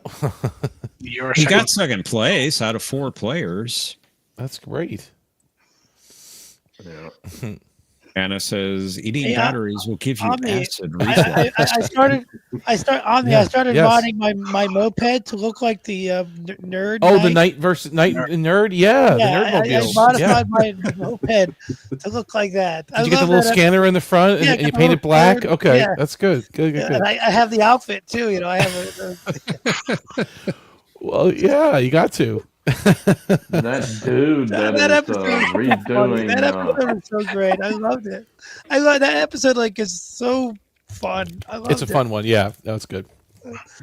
I just love the show. I just really do. Good. Not every episode's been a winner, but you can't expect. But they're all good. We're having fun rewatching it, Knight Rider. It's a great time to re-explore these episodes. It's been good. Yeah. That dude that's been redoing his kit. Okay. It's really coming along real good. Which now one? You mean the one who's building the semi, or is there someone building a replica? He first did the kit car, now he's doing the semi. He's in Pennsylvania. He's not far from Mercer. Well, I mean, 4-hour drive, 3-hour drive, but he's outside of Pittsburgh. I wish he would do the Knight Rider 4000. That's my favorite Knight Rider car. There is a replica out there. There's molds of the fiberglass that goes around that. It's a Dodge Stealth, actually, and you just bolt on the the fiberglass in the front and the back, pretty much. But there's people that have done turbo it. boost, but it's a good looking car. Well, it didn't have turbo boost in the movie either, which was interesting. In the so I don't know. No, it doesn't. Because it would have broken in half if it did. Knight Rider's just not Knight Rider without a turbo boost. I'm sorry. And that was odd. You're right. And people complained about that when they watched Knight Rider 2000. That it had all these new features, but where's the turbo boost? It just wasn't there. Because it'll break in half. It's all the way down on the floor. Shit. It's all fiberglass. You're right. That's true. That's funny. Brad says, Omni, never assimilate the Kazon. They're like equivalent of trash or Isn't that funny? It's funny they threw that in there one time. They never assimilated the Kazon. They weren't even worthy of it. They're unworthy of assimilation. Yes, that's amazing. That's hilarious. I mean, they've assimilated every other species in the Milky Way, but the Kazon, we're not really. Okay, they're inferior. They can't even make water, right? They can't even. Nope. But they do know how to make enemies. That's true. Who does though? Who makes enemies specifically, Patrick? Kulla, Seska. Oh, the Kullas. Oh, the Seska. Right. Oh, Janeway's good at making enemies. He is very good at making enemies. Yes. They made an alliance with the Trabe. I wonder if the Trabe are worthy of assimilation. Oh, the Kazon Ogla. Who are the Kazon Ogla? That's right. Your mama. Don't ask Patrick, but they do exist. Oh, the Ogla exists. It's just Jabin that I doesn't think. exist. What's a I Jabin? think Star Trek. Jabin. I think Star Trek Voyager would have been totally different if Riker was in command like Q said. That could have been interesting. I mean, he'd be separated from all of his friends. He wouldn't be in the movies at that point. No. Right? I mean, who needs a movie when you got another 7-year stint? Yeah. But the Kazon Ogla, weren't they also the same sect in Initiations? I was just watching that episode recently. Believe so. But there's also the Ogla Mar, right? Mm-hmm. Yes. But so then Jabin wasn't there in Initiation. So something happened between Caretaker, and he made another enemy on another day. But Nog was there.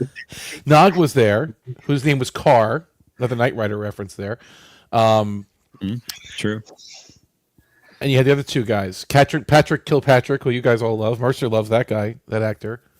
And who else now? It was the two of the main characters. I forget. That dude that took over Carr's voice in the second episode of Carr. I could have sworn that was Peter Cullen. They got it's kind of a sound alike because he was busy doing Transformers. Yeah. We think, but yeah, I liked the guy that did the second episode better. To tell you the truth, his voice anyway. Well, I want to get a kit and car. They probably could. Table thing. They Brad probably wants to couldn't know afford for- him because of. Go ahead. If we're waiting for more players, John. Well, we do have one more spot for round 3. If there's someone who hasn't played yet would like to join us. Come on up. No, come on Alright, down. Don't be shy. Down or Except up? I wanted to say. No, come I on wanted to down say that, is an inferior they- game show product. We're come on up. There They, is no up or couldn't down in afford- space. There's no down. Yeah.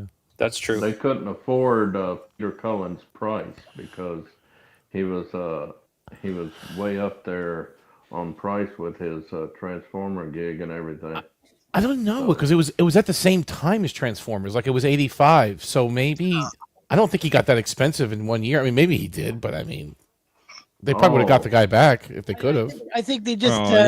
He was doing a lot of I voice think there's acting. two factors. I think there's two factors. One, although Peter Cullen was awesome, they put an effect on the new guy's voice to make it sound even a little bit more sinister. They did. I think if Peter Cullen had come back, they would have done the same thing and given it the same effect. So I don't blame Peter Cullen for not being the best car because he would have been the best car had he come back. And secondly, I think he was busy doing. I think he was doing Optimus Prime and Voltron. And all Well, those he was doing a lot more than that, and that's why his price went up. Possible. He's talked about it. I know they've interviewed him, the Knight Rider community. They've got him on an interview somewhere, and they talked about that. And he had a reason. He had an excuse. I don't know what it was, but they did. He just wasn't available. It's amazing. Every cartoon there is. Hi, everybody. Yeah. You know what else is Brad. amazing is that I'm a huge fan Brad. of Peter Cullen. I'm a huge fan of Peter Cullen, but I was really Yeah, I'm amazed. feeling a little better now. Oh, good. I'm glad to hear that. I'm just really Well, amazed I'm how gonna much I bow love. out. I'll talk to y'all later. Okay. See you later. Bye, Jake. Catch you later. Bye, Jay. I was just going to say, All right, Jay. Thanks for joining us. Feel I'm just better. Really, really amazed how much I love William Daniels as a kid. I think He's good. just so He's very good. Anyway, I'll let you guys play before you guys run out of time. Yep. I'm gonna let I'll you watch. I want to stay backstage and watch. That's fine. Go ahead and put you backstage. Thank you. Okay. Okay, so we have our contestants for round 3. Excellent. Very good. And are you ready to play, gentlemen? Let's do it. Yes. Sure. All right. Let's do it. Let's play Jeopardy.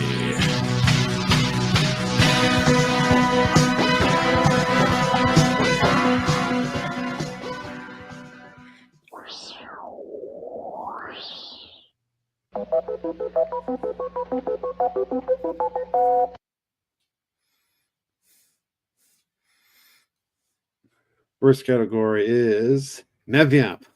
We're looking for the character who said it. Okay. Next, victory is blank. Okay. Visual category, wheels. In this case, I'll be looking for the episode. Okay. We have shipyards. Hmm. And finally, 1980s death machines. I wonder where that came from. Where's Tokyo when you need him? That's funny. All right, Mike, you're our returning champion. You get to go first. Let's do Meviap for 600, please. Nevyap, sit down. Who's Picard? That's correct. A fast start. Well done. OmniCast, welcome to the game. It's your turn. Let's do Meviap for 1,000. Nevyap Thopak. That would be what is looking for Parmok in all the wrong. No, The character who said it. oh, the character. Oh, that would be Grilka. Who was Grilka? That's correct. Sorry. It's okay. Very good. Brad Wolf or Wolf 359 Master Teleporter. It's your turn. Yeah, you don't have to say the whole name. I'll go with 80s Death Machines 200. This starship's standard complement of about 1,000 people included families, which was a bit odd for a death machine.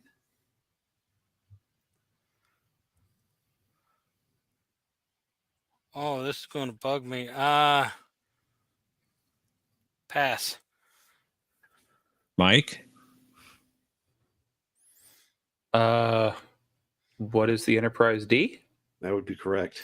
Yep, that's right. Yep.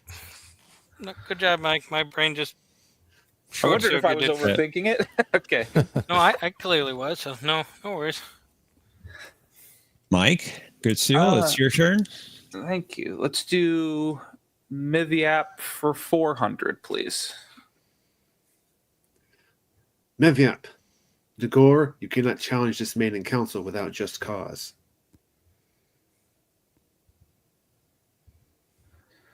Who is, I believe, who's Gowron? That would be correct. Yeah. Good job. Omni, back to you. Let's do Miviop for 8, please.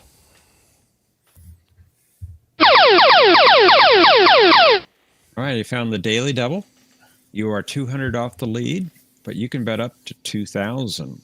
Let's make it a true daily double. All right, 2,000 it is. Identify the character who shouts, Meviap. Worf, son of Moog. Come. Oh, what was his name? Joseph Ruskin. But what was his name? I don't remember the character's name. Who is Thopak? I don't know. Fortunately, that is incorrect. What was his name? It was Tumek. Tumek. Cannot remember his name. And please do tell me that the audio played on that. Yeah, we heard it. Yes. I heard it. Yeah. Good. All right. Sorry about that, Omni. No, it happens. Brad Wolf, it's your turn. 80s Death Machines 400. This pilot of Airwolf was also an avid cellist. Oh. Yeah, I'm not good with Airwolf characters, so pass. Mike? I do not know. Pass. Me? Liar's a liar. Who is Stringfellow Hawk? That's correct. Okay. How can you forget that name? You can't. Mike? Let's see what Wheels is about for 600, please. And we're identifying the episode? Yes. Is that...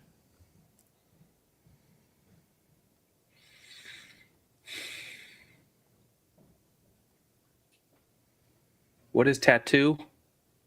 That's incorrect, I'm afraid. Omni?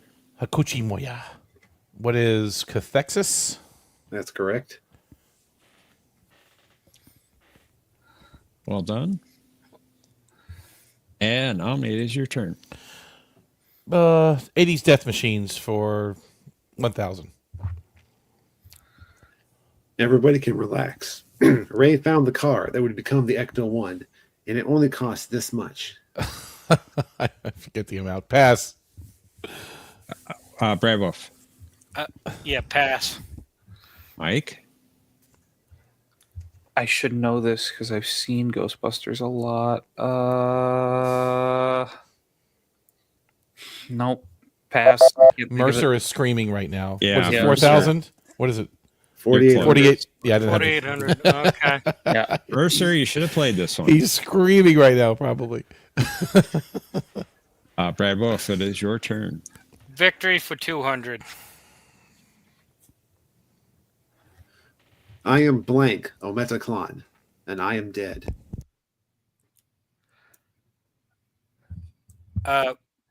What is first? That's right. Good job. Thank you. Mike, you're welcome. Mike, it's your turn. Wheels 400, please.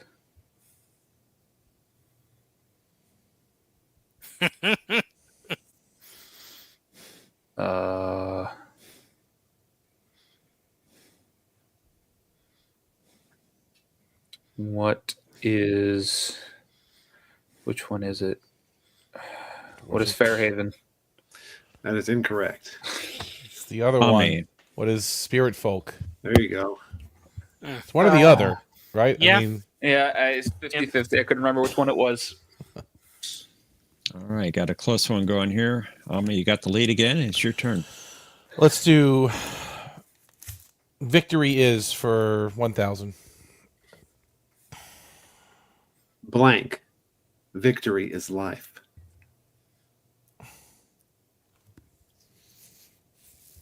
You want to fill in the... You fill in the blank. Victory is life. And victory is life.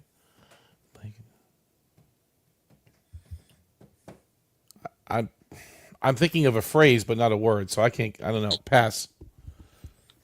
Brad I'm Wolf. going to pass as well. Mike? No, pass.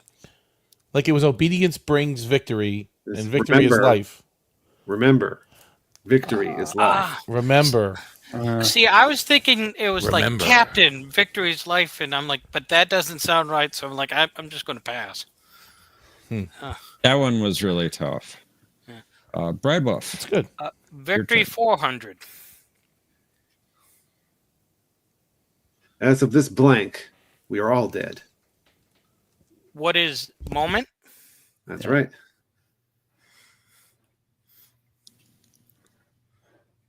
Very good. Got a tight one going. Mike, it's your turn. Shipyard's 400. Robert April was present at this facility when the Enterprise's unit components were built.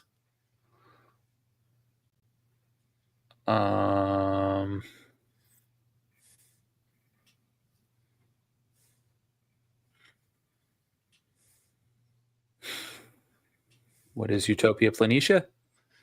That is incorrect. Sorry about that. Omni. I guess I didn't watch this one. Pass.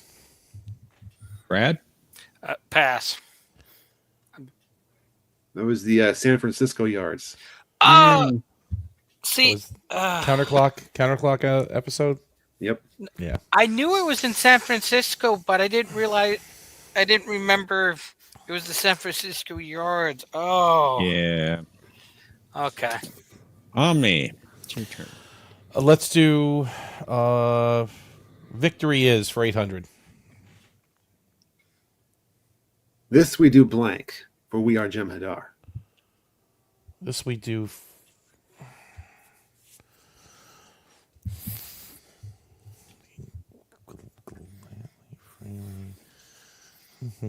Not going to guess. Pass.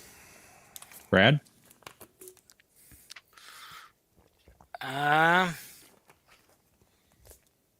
going to pass. Mike? I think this is what is Gladly. That would be correct. I was thinking gladly or freely, but I was thinking willingly. So that's why I'm okay. Pass. So. Still a very tight game. Brad, it's your turn. Okay, let's try finish off the Miviap. Miviap. So, your blood is not so thin after all. Great line for the blank and so pass. Mike? Who is Kern? That's correct. Good job. Execute. Execute. You have to enunciate. I'm sorry. You have the T. The T. You're right. I was just Exactly. soft of a T. Yeah. Exactly. Mike, your turn. Let's finish off Victory is. We go into battle to blank our lives. What is Reclaim? You got it. Good job. It's like poetry. Very good. Omni. Let's do Wheels for 1,000.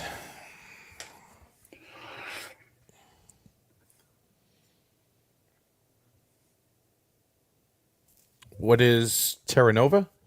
Very good. And you retake the lead again. Very Shale. Brad Wolf. Wheels 200.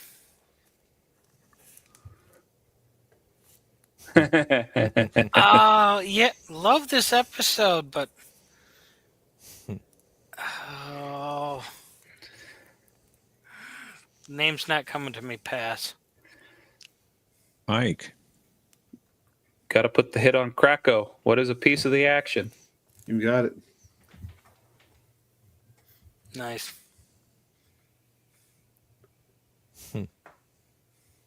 Robert Rose Jr. says the chat is dead. Well, wake it up. Mike, it's your turn. Death Machine 600. After Dick Jones's demonstration of this robot turned Mr. Kenny into Swiss cheese, Bob Morton seized the opportunity to advance the RoboCop project. Oh my god, I haven't seen RoboCop in 5 ever. Pass. Omni. What is the enforcement droid 209? That's correct. Very nice. You've seen it a little bit more recently, I think. Wow, very nice. Classic movie. I had to kill Bob Morton because he made a mistake. Now it's time to erase that mistake. Reading Sean. Hey, Welcome. Sean. Omni, it's your turn. You got Let's the do lead. shipyards. Thank you. Shipyards for 1,000. While the Dominion fleet was busy with DS9, a Starfleet Klingon task force destroyed the Dominion shipyards on this planet. Oh, I'm gonna pass. Wolf, 359. Pass. Mike.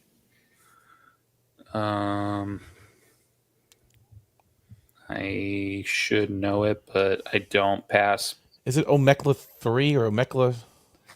Actually, it's Tauros 3. Tauros I'm glad I You didn't got get the it. 3 right. Yeah, I got the 3 right. All right, Brad, it's your turn. Okay, let's finish off 80s Death Machines. Kit's evil twin was referred to as CAR, which was an acronym standing for this. Pass. Mike. No idea. Pass. Omni. What is the night automated roving robot? I had a feeling you would know that. You can call me. I had a feeling you would too. But I don't know why you knew that one. No clue. We just Mike. Mike, is you dead? Mike, it's your turn. Wheels 800.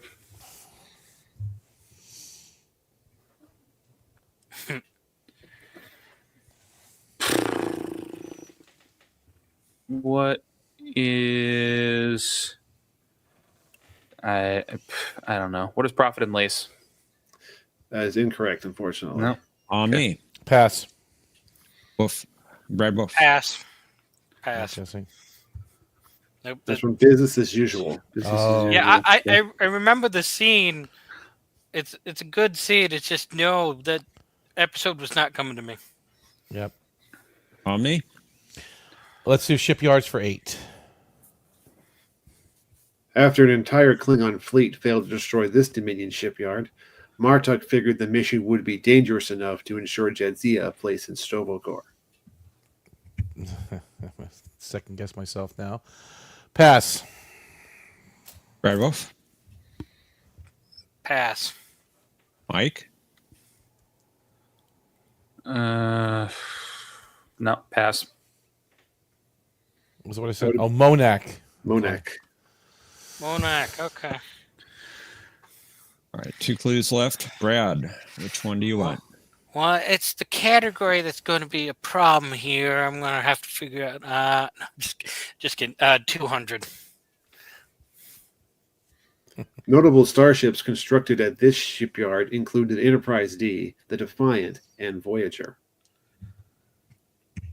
It's the Planitia one. Why are you blanking my brain? Pass. Mike. What is Utopia Planitia? Yep. That is correct. Yep.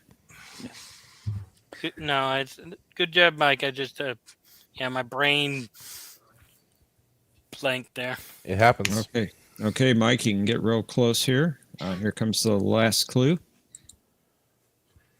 Klim Dakachin was the quartermaster of this facility. Oh my god. Oh my god. Oh my god. Quaylor, what is Quaylor True? I will accept that answer, although they had another name as well they used in the episode. You referred to it as Surplus Depot as Z15. Oh, okay. Which was around Quaylor 2, right? Yeah. All right. Okay. I guess you all need to come back in. So let's get the link into the private chat for Just Buzz In. Said go into the private chat. It didn't go the first time. There it goes. And let's head on over to Final Jeopnerdy. Consider how much you would like to wager based upon this category. Incompetent Topaz.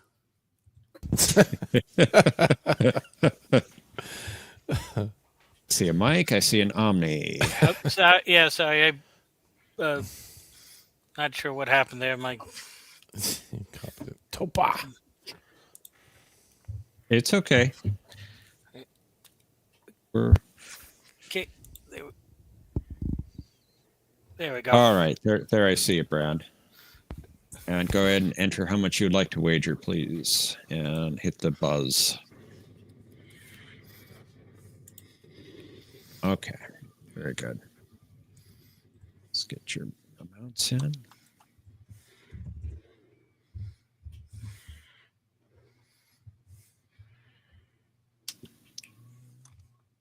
All right. Let's reveal our clue. When a Cardassian attack damaged his ship's starboard nacelle, this Klingon captain accused his subordinate of being an incompetent Topa for not being prepared. Players, you have 30 seconds. Kapla!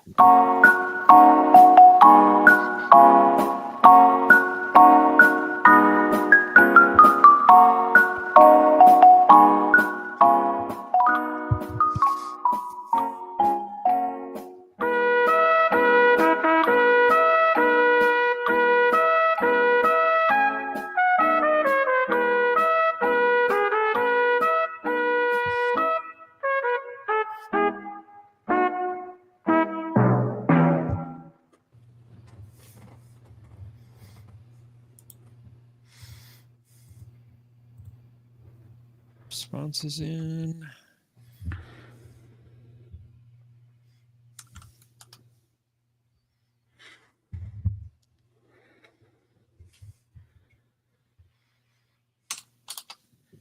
Let's find out who the winner is.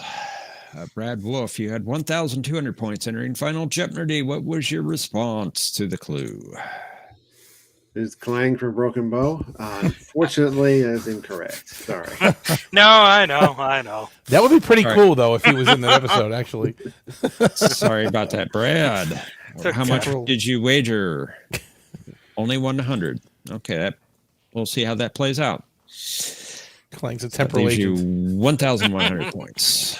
Mike, you're in second place at 3,800 points. Your reply was?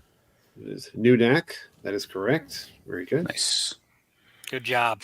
Oh, the apostrophe. See, yeah, there's your Klingon name with an apostrophe. You're right. Right? Yep. I told you. Patrick deceived me yesterday. That was a deceptive. There's your apostrophe. How much was your bet? Questions in Jeopnerdy. That's why it's a superior game show. You bet it all. Taking to 7,600 points. Excellent. Omni. You have Grumba. You had the lead at 4,800 points. What was your response? Yep, There it is. You were supposed to be prepared. I spelled prepared wrong. Very good. Very I good spelled Nudak indeed. wrong, too. Career. That's okay. Your bet amount, 2,801 points, giving you 7,601 points. You're the champion by a point. Classic Omni. Good job. Thank Very you. good. Very Very nice. good. That was fun. Good was game. good. Yeah. Good game. Very good game. Good questions. Very good categories. I like them.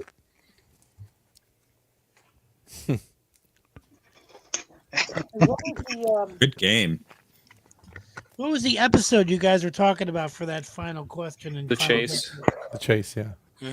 Which I quite like that episode. Yeah, good episode. Yeah. I haven't seen it in a long time, but I do remember the Klingon trying to best Data in some kind of arm wrestling or something. In the headbutt, too. In the headbutt, yeah. Don't forget the headbutt. Well done, Mike. Thank you. And you played yourself yesterday. He played himself? What, the apostrophe thing? Is that what? No. It was a deceptive crossword puzzle. And, Deceptive? you know, Wow. How a crossword can be deceptive. it was deceiving. It's deceiving because of the apostrophe, a floating apostrophe. Yeah, Gotcha. he made an enemy yesterday. You made an enemy today. So every Star Trek guest character name with an apostrophe equals Klingon? I mean, that's most of them. That's the logical assumption. Okay. Well, yesterday you said the Klingons have it at the end of the name, and Vulcans have it at the beginning of the name. True. Did say that? Yeah. Typically, I did say that. Yes. Did Bones bring you some Klingon aphrodisiacs? No, just a pair of glasses. Why Bones? I thought these were illegal. I only use it for medicinal purposes. You know, it's so interesting to me thinking about it that, he never really. He had a chat with Spock on his birthday, but the chat with Bones seemed to be more, almost more relevant. Like they were both trying to tell him the same thing, but the chat with Bones seemed more personal. Well, they were both trying to tell him basically the same thing. They were, but even though Spock's half human, I think Bones grasps the concept of Kirk being upset that he's getting older better than Spock ever could. So, Spock just sees that he's upset and tries to help him feel better, but he doesn't grasp the why behind it. Bones does. Absolutely agree with you. So it's a little different. That's why it's such a good movie, because it uses, although there isn't a lot, they uses Spock and Bones perfectly in the movie. Throughout the movie, they're used perfectly. Message, Mercer? Yeah, you get a good script writer. Oh. None of his conscious stuff. Yeah, none of his conscious. Yeah. Mercer, were you screaming at the screen with the Ecto-1 Oh my question? gosh, yeah, 4,800. I was just like, 4,800. I knew you were screaming at the screen. Yeah. I knew you were. Ghostbusters question finally comes up. I'm just like, Should have played that one. Everybody can relax. I found the car. One of my favorite scenes. I know, and you quote it all the time. I knew it was 4,000 something. I didn't know what the something was. I The didn't risk T-shirt it. I saw that had that whole the dialogue in that scene printed on it. Shocks, rims, little wiring. You know what's funny though? Interesting. Those Great movie. Ghostbuster Great fans, movie. they'd pay a lot more than 4,800 for one of those 1959 Miller Meteors nowadays. Oh yeah, it's such They a pay great movie. 50 grand for one now. If they could find one. The point is, the movie is so. The script is so sharp. I can't get over how sharp that movie is. It's about nothing, but it's so sharp. Yeah. Thank you, John, for I putting wish that they had question good in. writing on Paramount Plus. Thank you very much. Well, the awards speak for themselves, and we added 10 million subscribers last year in the year 10 2024. 10 million 10 new million. subscribers. Are you counting all the ones that took the 30-day free trial and then just a canceled? video? I sent you a video of me counting the money. We had so much money, we don't know what to do with it anymore. We ran out of room. Okay, it's just rolling in. 7 for me. Right. And 1 for you. 7 for me and 1 for you. What is that? I don't know if I believe those Monopoly money? stats though. Yeah, it's Monopoly money. I don't know if those are real stats or not though. They did say 10 million. That's a lot of people. I mean, is that people that canceled and then resubscribed? I don't know how they count all that, but still, they call that churn, right? But I asked you if you counted the ones that took the free trial and then just canceled without paying. That's interesting. Is that considered a new subscriber? That is interesting. It's got to. 10 million is a huge number. That's got to be right. People that just used it for 30 days, watched one show, and then just didn't pay. You are not Omni 2. 5 were proxy OmniCasts. That's funny. That's funny. Thank you. It's like all those bots on YouTube. They're liking. Roll in. I put it on my virtual camera. It's like all the bots on YouTube that are liking the videos put out by Paramount. Mm-hmm. We don't call them bots. We call them digital assistants. Assistants. Right, and they help promote, our new material and get it out to places that it needs to get to, so people can be aware of it and subscribe and get more viewers. So they help us. You sound like a shady car dealer or something. What's wrong with that? You missed a golden opportunity there. What's that? You got the Borg Collective. You could have sent all your drones out. We could have. We multiply. You're absolutely right. Well, what's the line in Little Green Men where the General Denning is like, "You reminded me of my brother. He was a car salesman and not a very good one." Yes. And he's nothing like me. Yep. Yep. Politicians, that is so funny. car salesmen. These are the most hated people on the planet. Hated professions, right? What's the other one? I don't know. Lawyer, politician, car salesman. I know it's not one of the ones he said, but the right. Call center people. The call center. Yeah, because whenever you call in, obviously you're going to be upset already, but half the time you call again, they can't help you. They have a script they have to follow, so it's like frustrating all around, I'd say. Yeah. Uh-huh. Tell me about it. That's right. Tomorrow I'll be back at work. Yep, call center. That's doing exactly that. Mm-hmm. That could be that's the fourth most hated profession. There you go, call center operator, right? Okay. Well, don't worry, Patrick. I don't hate you. I know. Luckily. But speaking of that, I am heading off. I'm going to bed because I have a pretty busy day Sunday. Okay. Oh, okay. Well, you have a good day then. Good seeing you. Well, good night, Patrick. Thanks for the excellent questions, John. Thank you. Oh yeah, John, you definitely kicked my butt with those questions this last round, but great questions all around. Thank you. And in the words of Janeway, dismissed. That's a Starfleet expression for get out. Get out. Beautiful.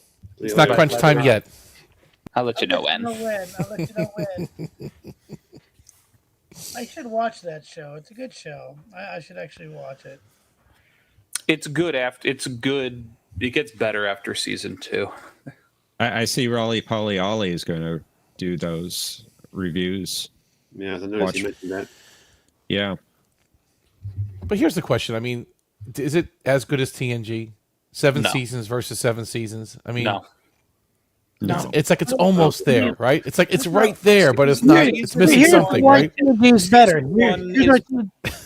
Season 1 Voyager is definitely better than season 1 TNG. Okay, if you want to do season by season, yeah, it's fine. I know. Okay. Season 2, I would say they're about the same.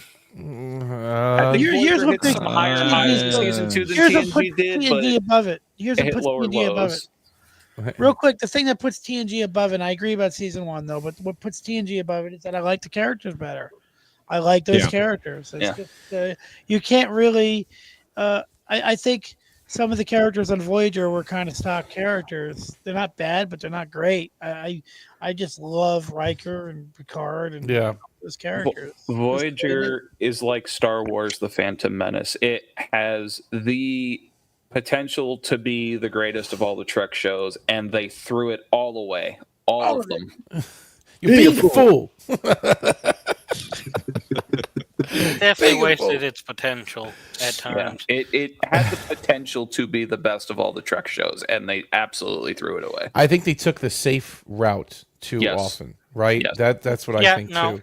I can agree with that.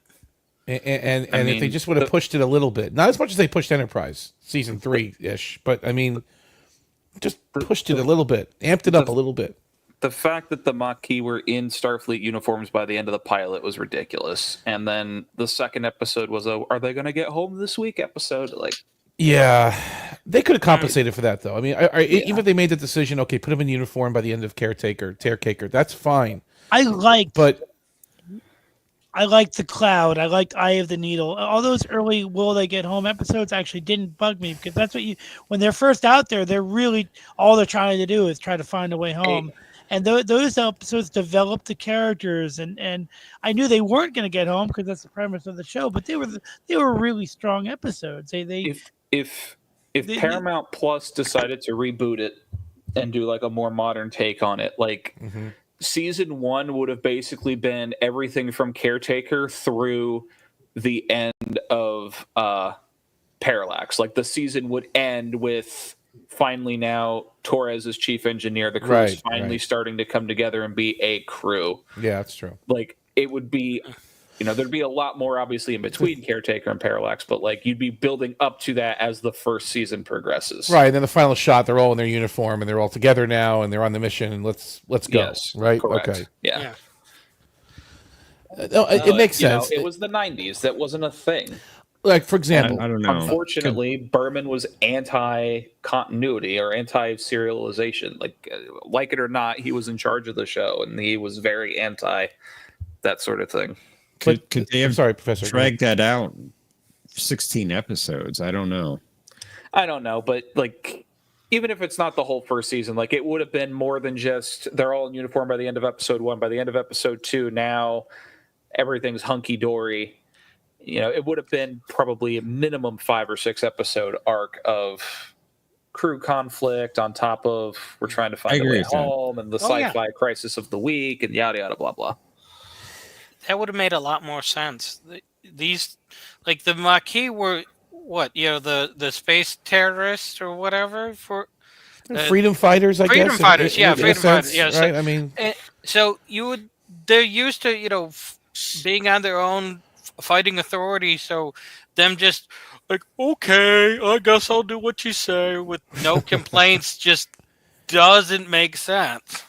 My biggest problem with having the Maquis on the show was that the whole point of the Maquis was that they were fighting for their homes because the line was redrawn on a map and they ended up on the wrong side of the border. Right. With Voyager, they're nowhere near the Badlands, nowhere near their homes, and so the whole fight just bring. Hey, Mr. VP. Hey, Mr. VP. Mr. VP. There are guys. Wow. There are guys on deck 7 that are causing trouble. They let you out of solitary, huh? How long were you in? About 4 months? It's been a long road. Yeah. Getting from there to here. They put you back in the same block, or are you good now? Coming in here, guys. Come on. No, I'm kidding. Good to see you guys. But it's time finally. I just want to say this though about Voyager real quick. The Enterprise season 3, when the stakes were high, obviously because of the Xindi arc. But what I found really interesting was the lack of materials. The plasma injectors were a problem. They were losing it. They lacked resources, and that created tension. It created it heightened everything. They could have done that a lot more with Voyager. I'm not saying the whole series, but I mean, again, the funny video where they're counting torpedoes, like they had 300 torpedoes or something at the end. I mean, Janeway first said we can't get more of them. That should have been a bigger issue. How to replicate them, how to create new ones. Antimatter, Starfleet compounds. They just happened to run into these species that had everything they needed. Okay. They did get more from the Borg. They got more torpedoes from the Borg, didn't they? Well, the Borg fashioned some launchers, I think, on the hull, and they kind of created some torpedoes together, nanoprobe torpedoes. But my point is the Maquis had no fight when they're on. It's just like, oh, there's a Maquis guy down on deck 7 that wants to start something with a Starfleet crew member. But it made no sense for the Maquis to be the other faction because they're all so far away from home, and the Maquis, their fight only matters when it's about their home. Which is why it worked on DS9. But they were considered outlaws, so that's why they were the other faction, because regular stuff. But there's no oomph to it. There's no oomph to their fight if their homes are so far away. I would have liked to see more discipline problems, in season 1, like you said, like them adjusting to Starfleet life. They'd end up in the brig, maybe some brawls, maybe some, obviously that would fade away though by season 2 or 3. They have to get united and say, listen, we have to get the ship home. Yeah. So, but you'd see that stuff at least. You didn't see any of that. Yeah, well, that's what that's what Ronald D. Moore wanted, and then he was overruled. Yep. Or just a total lack of a command structure, like people who understand you have to do your job to keep the ship running, but who gives a damn about actually following orders? Yeah. True. Yeah, like I'm saying, discipline problems. Chakotay, your people aren't showing up to work. They're sitting around. They're going to the holodeck. They're at the bar. Like, we have to get these people trained, and they did. They tried to do it in that episode. What was it? Learning Curve, right? That was the season finale, and that was good. I mean, I like to see that actually, but it was still even very vanilla. It was very plain, very mild. They didn't, they didn't really push it too far. Yeah, there were many times like it was set up for them to do something different and something risky, and they just didn't do it. Exactly, John. I'm sorry. The entirety of the show. I didn't catch what you said, John. I said, just Chakotay punched that guy, and they were all good after that. Pretty much. That was it. We could do this today, tomorrow, and every day until you get it right. Lieutenant Tuvok. Speaking of Tuvok and the Maquis, remember the character Suitor? I think that's the character's name. Yep. Suitor. There should have been at least a few more of those sort of people among the Maquis crew. The ones that were, violent and just sociopaths. Don't get me wrong. The actor Brad Dorff, what's his name? Brad Dorff. Yep, Brad Dorff. Oh, okay, thank you. Yeah, Brad Dorff. Yeah, fantastic actor. He's great. Awesome. I would have loved to see a bit more of him, or more of characters like his. When he got to sickbay and collapsed because he was just in so much pain because he had to kill somebody, he was like, "Wow!" He was acting so much on three levels above Picardo at that point. Picardo was like, "Oh, I better step this up." He was way beyond him in that scene. Doctor, not an actor. Should I be worried when you're on your avatar? You completely collapsed on the deck. Should I be worried? And then when Tuvok did that mind meld with him, and Tuvok got the lost control of his emotions, and like that worked so well. I have a radical Tim idea, Russ Captain. is was a fantastic Vulcan, and given the chance to be a Vulcan but step out of the Vulcan mold was just well done in my opinion. Yeah, he played the role well. He played the same role in Living Witness. Remember that when he was the same kind of smiling psycho Vulcan, sadistic in that episode too. He just goes to that level.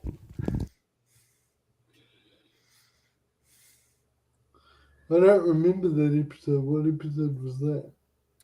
That was the one where the something happened on a planet that Voyager was involved in, and it was all about like the misconstruement of history and altering history and the warship Voyager. Warship. The Chakotay. It was the backup doctor file or whatever. Yes. Yeah, the backup copy of the Doctor. That was what, 31st century, 30th century, something like that. Like 9 centuries later or something after, I don't know. Yeah, after the event. It was centuries later. You're right. I just don't remember exactly. Yeah. And that leads you into your nonsense on Paramount Plus, Omni. How's that now? I'm sorry. What? The Doctor on Academy. Yes, the Doctor on Academy. Some people are saying it's supposed to be the backup Doctor. Well, it could be the primary Doctor. What if? Well, it could be, but we don't, because the beginning of Speaking Endgame, of nonsense.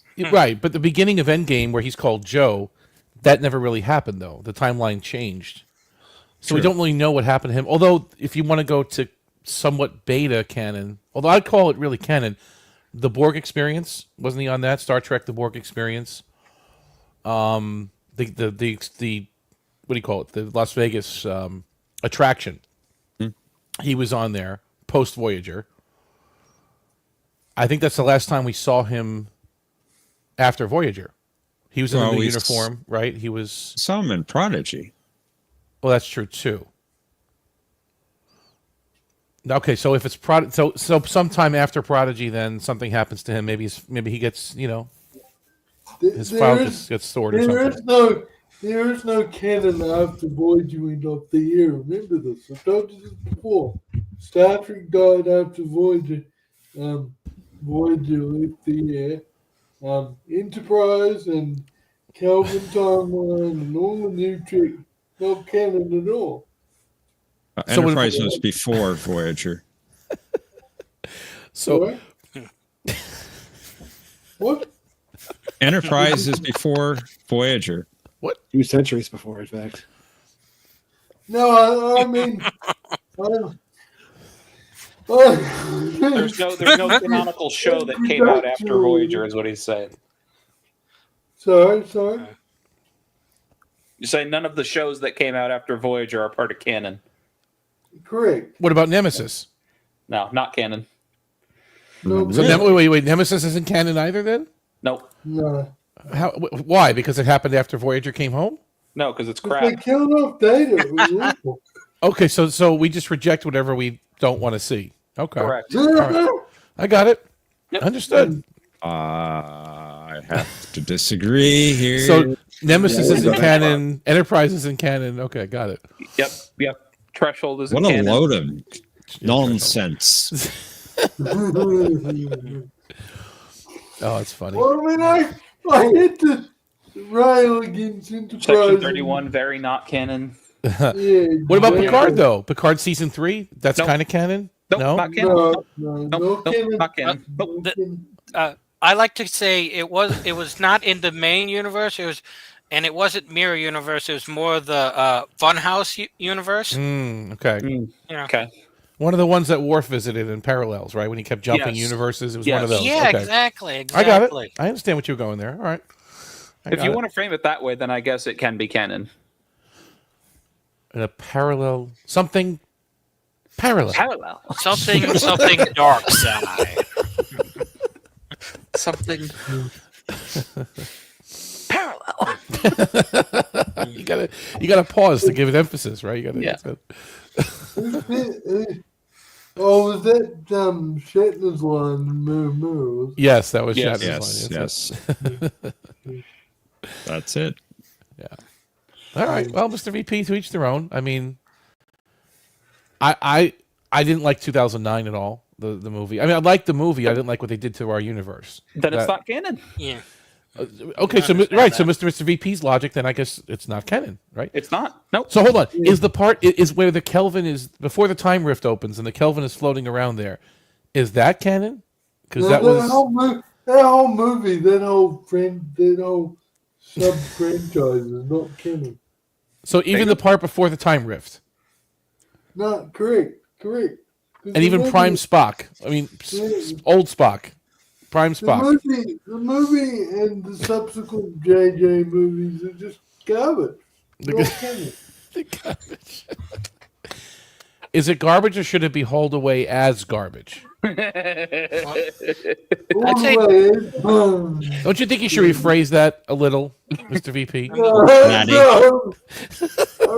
Why shouldn't I? Don't need to.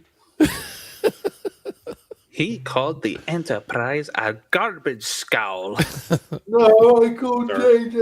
Abrams trick garbage. And that's when you hit him.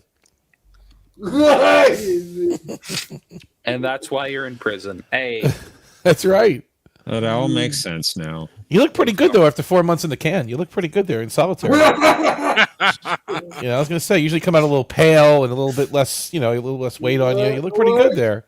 actually, unfortunately, I mean, I won't go into detail on YouTube, but unfortunately, I've had no joking around here. I've had a few medical issues and then a couple of emergency hospitalizations. Oh my goodness! Oh, so Hopefully, sorry. I'm out of the woods now. So Good. Good, good. Glad to hear that. Yeah, thanks, guys. Hmm. So I haven't been around much, but things are slowly getting back to normal. So hopefully Oh. I'll be around a bit more. Glad things are getting better for you. Indeed. Thanks. We did have Jeopnerdy last week, but before that, we'd been off for about a month. Oh, okay. We got Rusty. Yeah. Fair enough. It's good that you guys are back, and I'm glad I was able to drop in today. And Yeah. Well, Next week, see ya. next week, maybe you can play. Yeah. Yeah, that'll be cool. Yeah, that should be fun. I was thinking about my nephew's birthday, but that's the day before. So next week, Sunday my time should be good. Excellent. I'll make sure to include plenty of enterprise questions. Oh, there you go. Oh dear! I shouldn't have confirmed it in advance. I should have dropped it. Well, if John wants to have, I won't even call it beta canon. Beta canon's too good for it. If John wants to have Omega Canon on his channel, who am I to ask? That's Omega Canon. All right. Omega Canon. I have an enterprise question for you, Mr. VP. I think you can even answer this one. This is the name of Degra's ship. Please answer it in the form of a question. This is the name of Degra's ship. That is cruel, dude. What are you doing? Mr. VP, we're waiting for you, sir. I've got no idea. And that is the correct answer. You win. Congratulations. Yeah! Nobody has any idea. 10,000 points to Mr. VP. Well done, sir. Well done. It's just Degra's ship. Every time they refer to it, it's just like, hey, can you get me back to Degra's ship? Hey, can Degra's ship make it to the sphere? How are we going to get to Degra's ship? Oh, okay. Even after That was some he sloppy died, work. Even after he dies, it's some sloppy work. Some damn Degra's sloppy ship. work. Well, that whole show was floppy work. Oh. It had its moments, like with Commander Shran. Like, he's honestly one of my favorite characters. From conception to execution, it was just badly thought out. I disagree. Did you guys kick out the giant freaking robot video a couple of weeks ago? I was talking Yes. about it. Yeah, did you like it? I did, actually. It was a good video. It was like 30 minutes long or something, right? Yeah. Yeah, I liked it. It was good. Which video? And I agree It was a with retrospective on Enterprise. How the writers, they conceptualized it and the problems they ran into and how they were fatigued coming out of all these other shows. Can So you send me a link when you get a chance? when are we getting the Paramount Plus retrospective Omni? Oh, like Chaos on the Bridge, like you see the behind the scenes executives backstabbing each other and I got you. Corporate intrigue, all the good stuff. Yeah. Yeah. We're working on that actually. It's okay. Good. Because I mean, these cameras that follow us around, so I guess they're going to do a behind the scenes documentary now. Now that I see that we now. get to watch you eat countless steak dinners At night.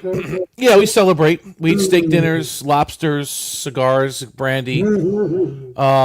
Saurian brandy? Saurian brandy. Yeah, there's plenty to go around. I mean, during the day it's in the boardroom. And we have one of those little charts on the wall with it just going up, those little line graphs, and we're all smoking cigars and laughing. And then new trick comes along and it crashes down. Oh, Mr. VP, did you see the new Strange New Worlds teaser trailer? It just came out. I heard that it came out, but I did not bother clicking on it. Don't worry, I'll send Good you the choice. link. I'll send you the link on a private message. I got you, Mr. VP. Don't worry.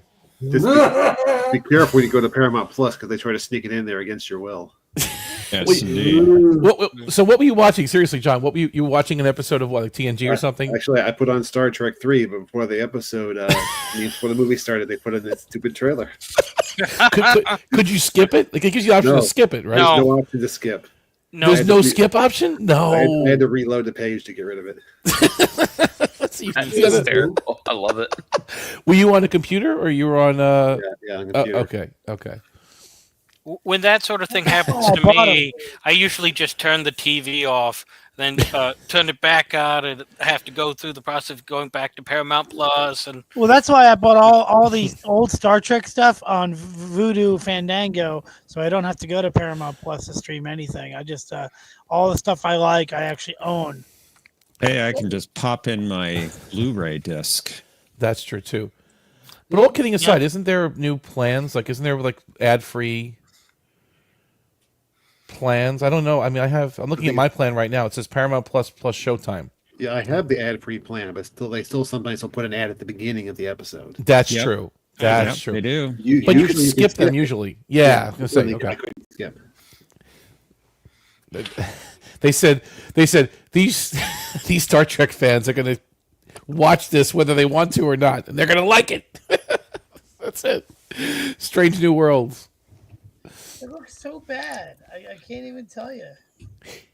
You know, they have that data too. You know that they're sitting there looking at in Paramount that how many people watch all the old stuff over and over and over again and don't watch the new stuff. They've got to have some report out there that shows that, right? Oh, for sure. Yeah. Oh, yeah. Even if all they have is watch time, like they have some sort of report on, oh, this is being watched way more than our new stuff.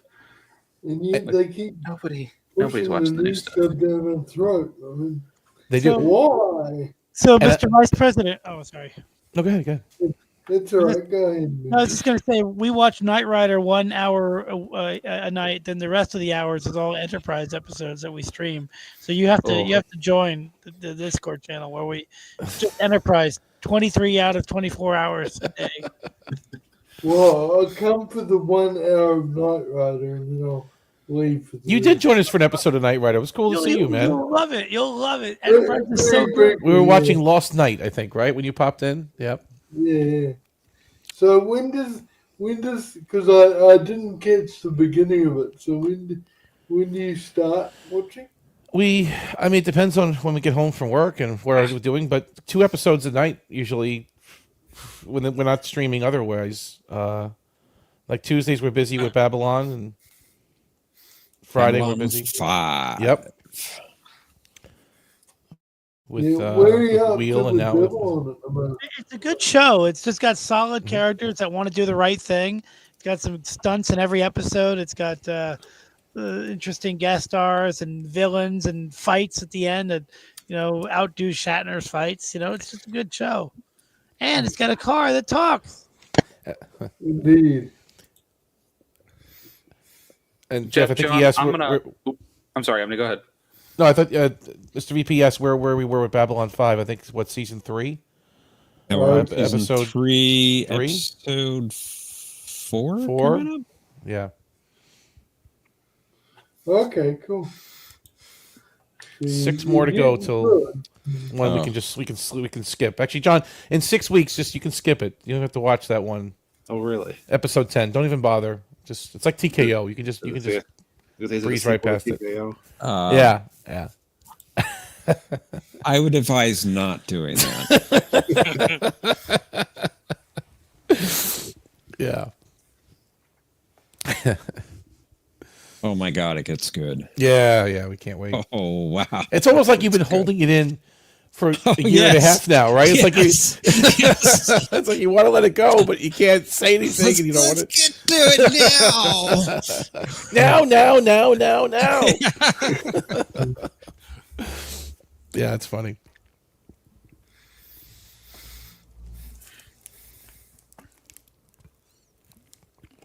Well, that's been a fun rewatch, actually. I love B5, and it gives me something to look forward to on Tuesday nights, especially. You work all day, and I said, "Gee, it's okay. I got 4 hours more to go, and I can."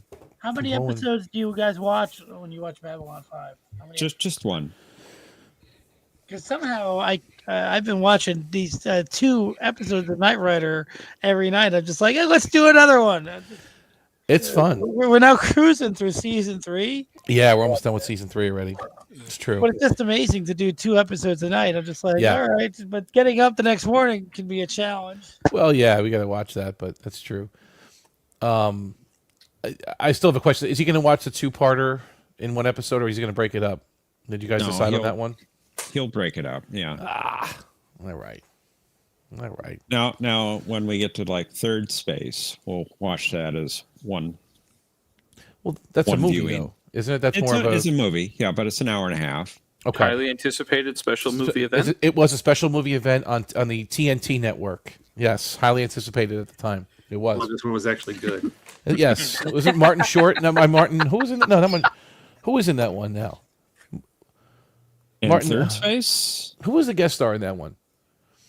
Did they even have a guest star? Martin Sheen. Martin Sheen was in that one. No, yeah. That was River of Souls. That was River of Souls. That was River of Souls. Yeah. You're right. I don't know who the bad guy was in Third Space. Well, I know who the bad guy is, but I'm not going to reveal it. Yeah.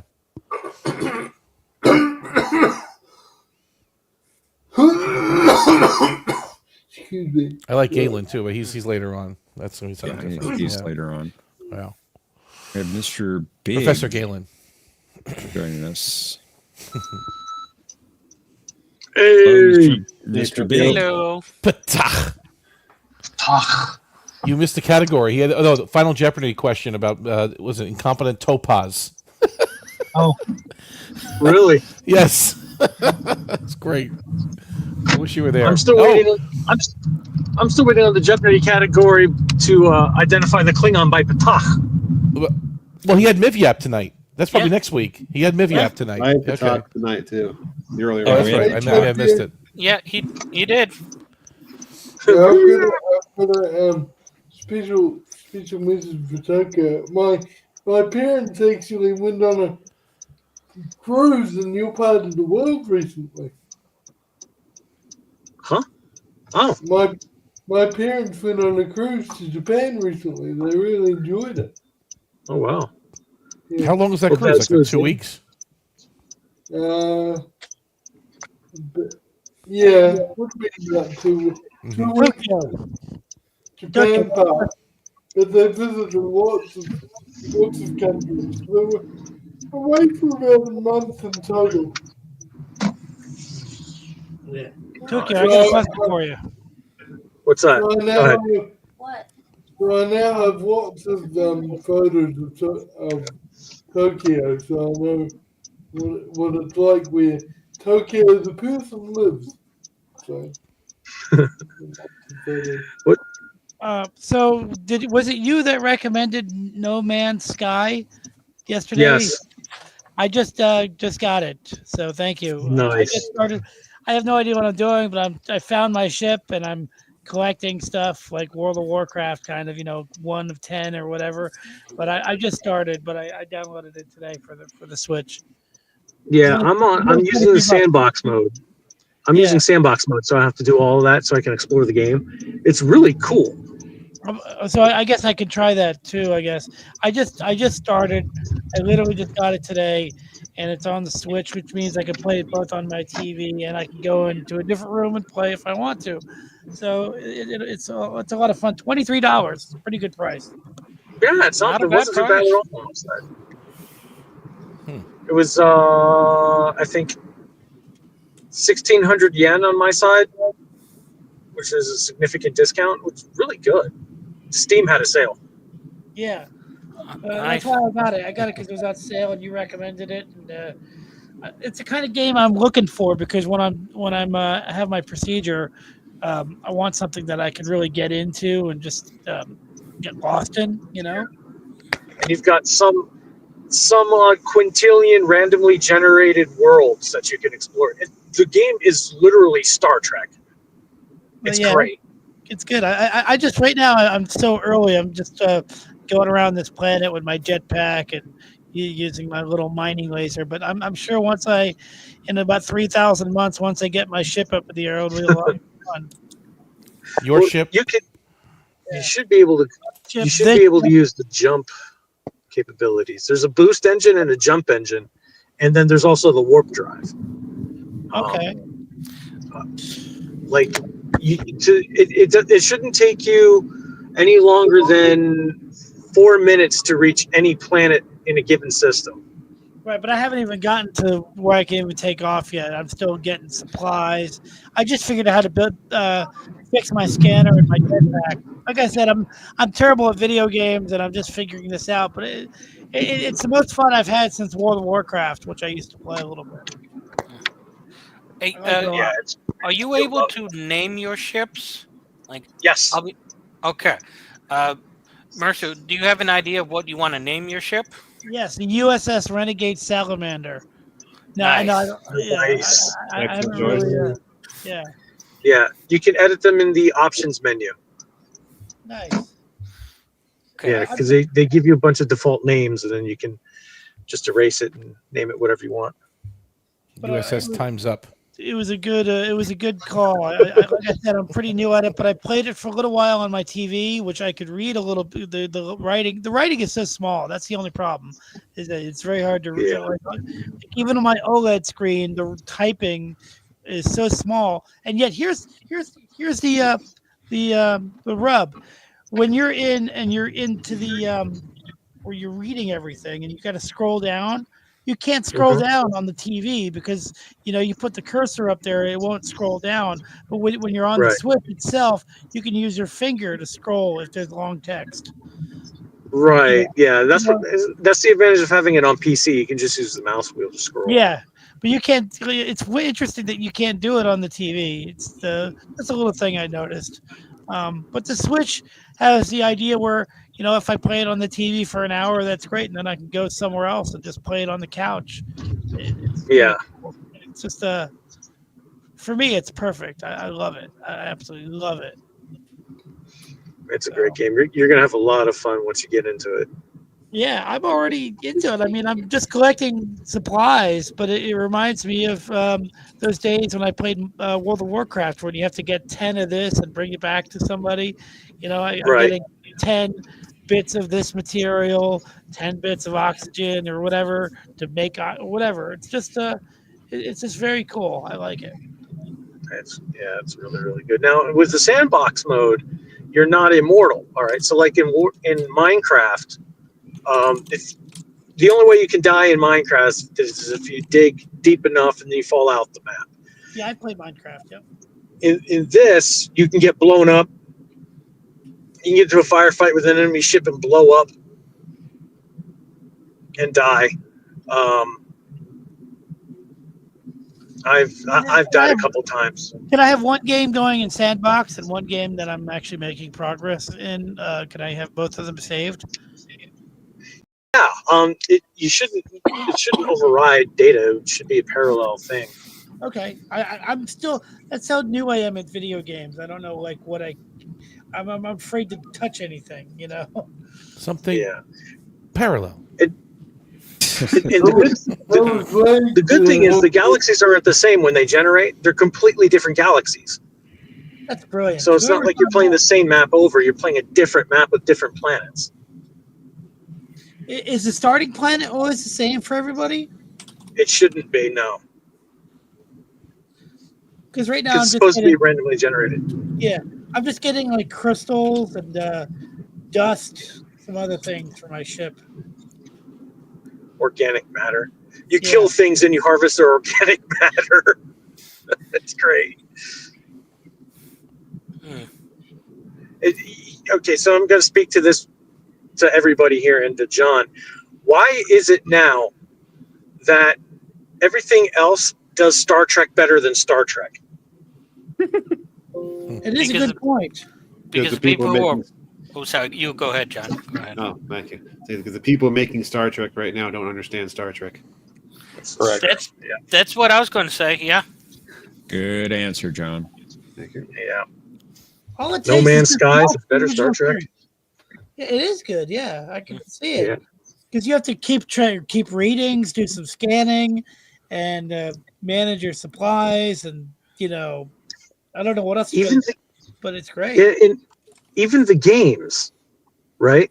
Even the games nowadays, they don't do Star Trek right. It's just Star Wars with a Star Trek skin on it because all you do is fight and kill.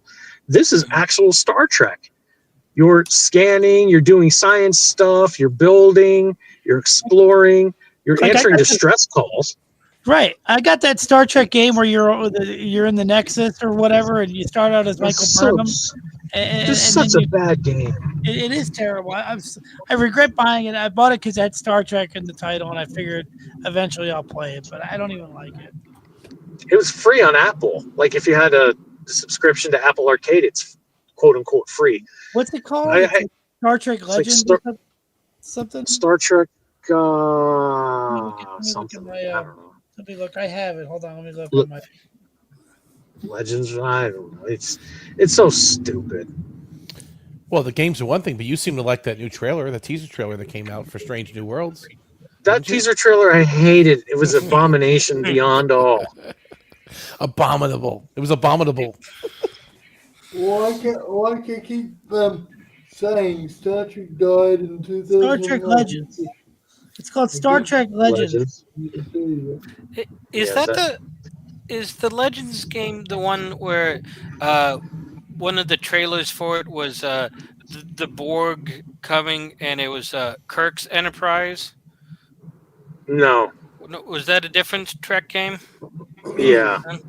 Okay. Star Trek Legends has you starting off with Michael Burnham on this 24th century ship into the Nexus to go to do something. And you end up fighting everybody from all of Star Trek history. Yeah, you have Worf with you. You have Worf with you, and you have somebody else. I can't remember who. You have somebody else with you. But McCoy. You have McCoy with you for some reason.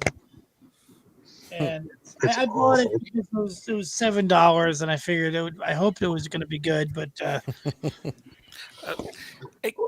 Okay, I have a story that might make you feel a little better. When years ago, when I was in college, I went to in the college town. There was this place that sold electronics and games and DVDs and all that sort of stuff. And I saw a copy of Mazes and Monsters, and there's a sale going on. So it was already $2, and you got like $1 off, or something like that. So I only paid like $1 to $2 at most for a copy of Mazes and Monsters. Nice. And I started watching it, and I was hating every moment of it. I'm like, I paid so little for this, and I still overpaid. This sucks. Yeah, so I've had that sort of experience myself, just not with anything Michael Burnham. I can't believe they forced you to play her. They're really trying to shove the pill down your throat that she's the greatest character ever. And I really hate that about new Star Trek. Bestest And ever. Yeah. And they even have her talking down to everybody too, including Captain Kirk. Well, at least that's what they call continuity. I mean, that's her character, right? Yeah, I wouldn't pronounce it continuity. I don't pronounce it, when you're looking at it that way, I don't pronounce it continuity at all. No. I pronounce it something very inappropriate that John would block me for. So I'm not going to say it. Sounds like continuity. Sounds like it, but it ain't it. You incompetent Topa! You were supposed to be prepared. Oh, man. Well, gentlemen, I'm going to hop off for the night. I need to get to bed. Thanks for joining us, Mike. Take her easy. Thanks for having us. And have a good one, See you Mike. Friday. Yeah, anybody who wants Thanks, to Mike. be, who Thanks wants for to be a sharing. Star Trek millionaire, that'll be happening Friday at 9 p.m. Eastern Time. Nice. I like And that. Mr. PP, by the way, if you want to participate, I don't ask any questions about Enterprise. Did you hear that, Mr. VP? Ooh, well, I'm not playing then. Boo. Yeah, no, I'll be playing that for sure. A, because I haven't seen it, and B, because it's not canon. JK. Oh, wow. Yeah. Wow. Mike, you just lost points with everybody here, man. Almost everyone. That's fine. I relish being the villain. It's fine. Maybe after you see it, you'll think of it differently.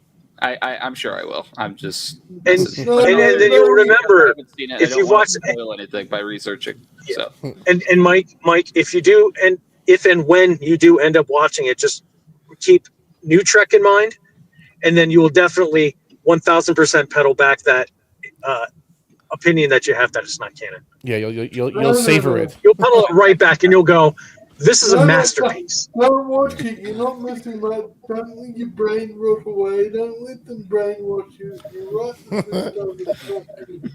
Pay no attention to the figure behind the curtain down below. You don't have to watch it if you don't want to. Anywho, I need to get to sleep. So good night, You guys. Take care. Again, as usual. Take care. Good See night, you Mike. later. The only Knight Rider game I can find for the Switch is the Knight Rider pinball table. All right. I envy Mike. I wish I was in the position of never having seen or watched a single pixel of Enterprise. How fortunate he is that he never had the misfortune of watching it. Okay, so let me be completely frank and honest here.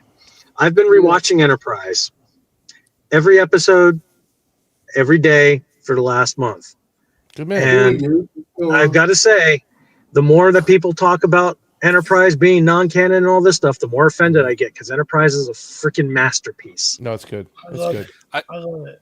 And to top that all off, I watched or listened to, because if I watched the entire episode, I would have wrecked because it was on my car stereo, A Night in Sick Bay, an episode I originally thought was going to be extremely horrible, so I skipped it.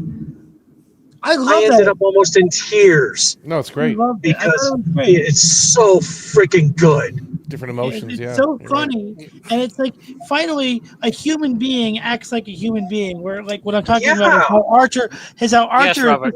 pissed off for the whole episode. He's so angry, and people can be like that. They can have a bad day where nothing will cheer them up, and that's the way Cretaceous. Archer was in that episode. It just, he's I like- love what he said towards the end of. Yeah, I love what he said in the middle of the episode when he goes, "If Porthos dies, I'm going to be the one watering their damn trees." Yep, no. It's great. Do you have a That was chainsaw? I great. don't love my dog that much. Yeah. Scott Bakula was awesome in that. He was very good. Didn't Roxanne Dawson direct that one? I couldn't read the credits because I was driving. Okay. Don't remember. She did direct Dead Stop. Yeah, she directed Right, that. 'cause She did the voice of the computer too. Yeah, But because she. Yeah, your inquiry was not recognized. Either They way, did you're say that Night and You Sick sound Bay like was one of the- Dreadnought. was one of the blame Enterprise. Enterprise went down the tubes because of Night and Sick Bay. According to a lot of people, they just tuned out of the whole show because of that. Why? I don't know, but that's what I heard. I loved it. I thought it was funny as hell. But To be honest, I Night can't and stand Sick that episode. Really, John? No, I think it's terrible. That's just my opinion. A Night in Sick Bay was directed by David Straight. And Oh, okay. Okay. Excuse me. Well, I thought he did a good job. I thought everybody did a good job. If you take out I had to listen to it. I couldn't really watch it. It was a very theatrical episode. I don't mean like movie theater. I mean like a classical stage play. And So I want to. it was well done. I would like to ask John. I mean, is it?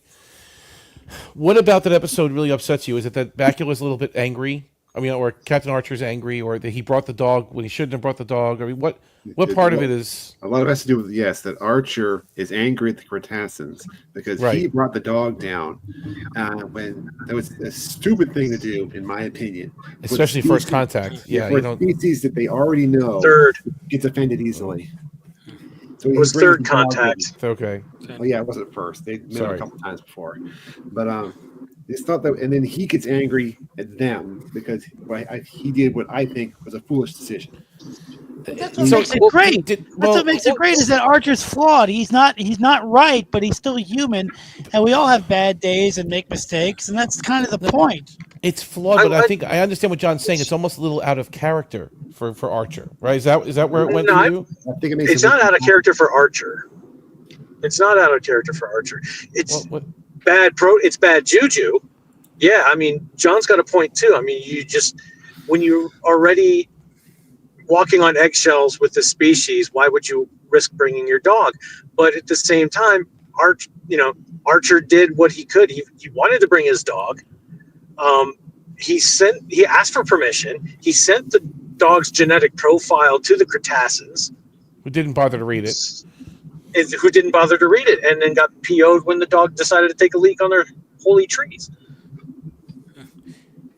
John, what do you think? Everybody was at fault. Everybody was wrong. Yeah, everyone nobody was right. There was no innocent party in that. Everyone made mistakes. Everyone was wrong, including T'Pol. In what way was she wrong? She's wrong because she's Vulcan. Exactly. No. I'm sorry. Just bad joke. I'm sorry. No, she's always wrong. No, I just think I know what you're saying. That episode, that always stuck out that he was so angry, and he was this wide-eyed explorer, not but 2 episodes before, and now he's this angry, tense.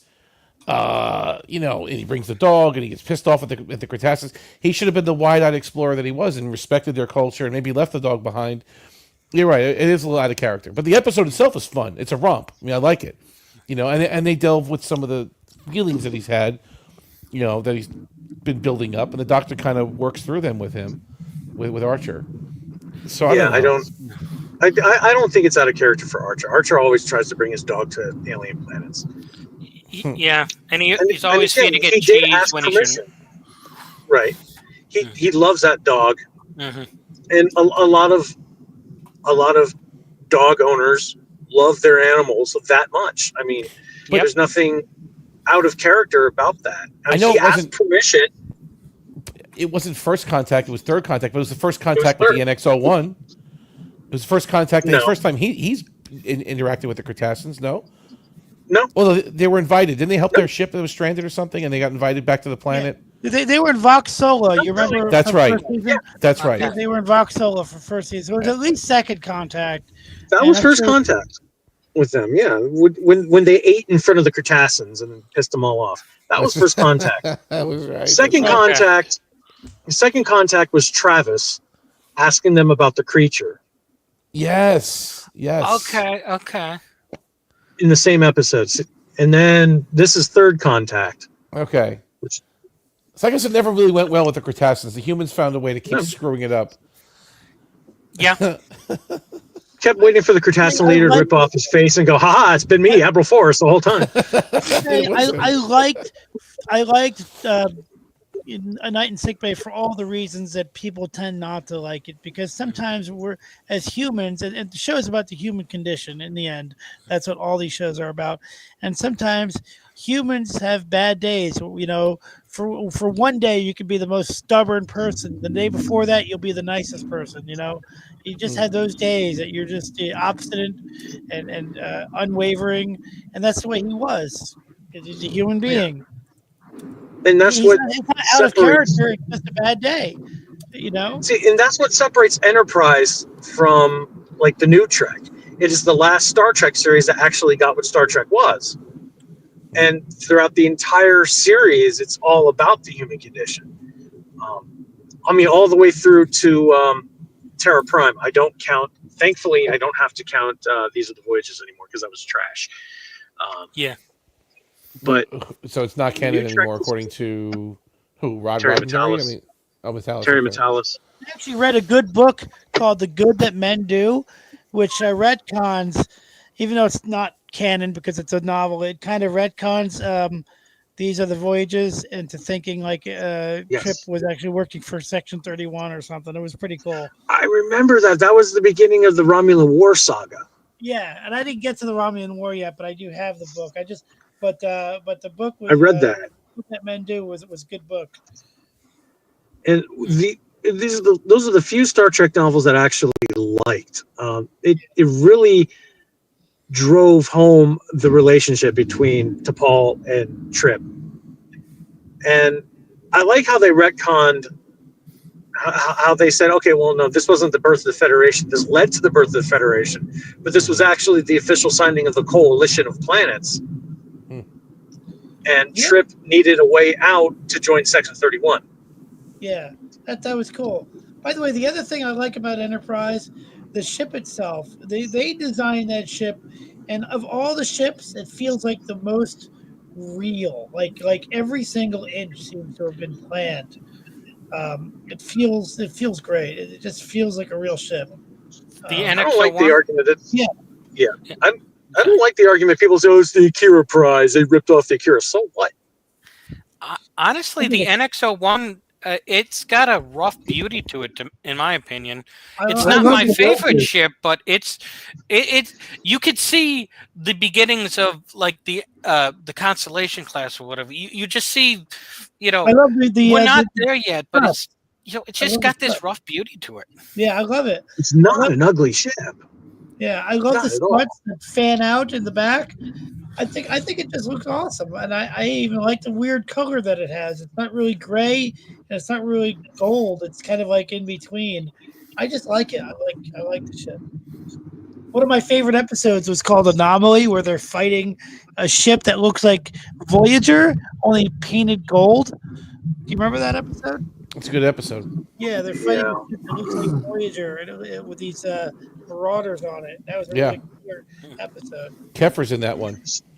Influential. Speaking of Marauders was a good episode. I just it was great. Listening to that. I sometimes listen as well, but when I can't watch, I just listen. I started my own rewatch of Enterprise this week. I've got into Dear Doctor. And what a great episode! Dear Doctor wasn't as bad as people made it out to be. Too. Dear Doctor was really good. Yeah, it was interesting. A lot of good issues in that episode and good character work. Yeah, I like the dynamic between Archer and Phlox in that one. As John freaking Robot pointed out, it didn't make sense that that Archer made T'Pol his first officer. He didn't like the Vulcans. He didn't trust them. So that's why you need that. You need somebody that will give you an opposing viewpoint. You need that in a command structure. Well, if yes been around you, then you're not going to get anywhere. I don't get why it doesn't make sense. The Vulcans officially had custody of Klang, and then the only way for Archer to get that was to have the Vulcans involved in the mission in the first place. Well, so they assigned to Paul. Makes sense. Maybe as a science officer, but not as the first officer. That doesn't make sense. Well, it's because the humans didn't have any formal contact with the Klingon homeworld. They didn't have ambassadors or whatever, right? Where the Vulcans did. So maybe Paul has experience. That too. Whereas Trip doesn't. Temporary for one mission, but not for the whole lot. It was supposed to be for one mission, and then they yeah, you know. She just proved herself. That's all. And then Archer, she proved herself valuable to Archer, and Archer said, "Hey, will you stay?" And she said, "Yes." He could trust her. He could trust her somewhat, you know. Because she didn't turn the ship around to go back to Earth when they lost Klang, or when Archer got. That was the point of the first episode. Was that we don't want you here for more than one mission. And then by the end of the episode, we like you because you proved yourself. That's how storytelling went in the 80s and 90s and early 2000s. Even the Orville did it because originally they didn't want Kelly on the ship, you didn't want Kelly on the ship, and then she proved herself, and they kept her on the ship. It helps carry on the conflict, but also builds a trust between the characters. That's what Star Trek is all about: is building a trust. Building those bridges gradually or quickly, it doesn't matter. And that transformation in the dynamic of the relationship between Archer and T'Pol was just something awesome to behold. Yeah. Night in Sickbay kind of gave it a kick in the pants, but what I thought really, really drew out that intimate connection that they truly had, even more so than T'Pol and Trip had, was what was the name of the episode in season 3? Where they were on Khan's world. Twilight, that's it. Thank you. That one. That's a great one.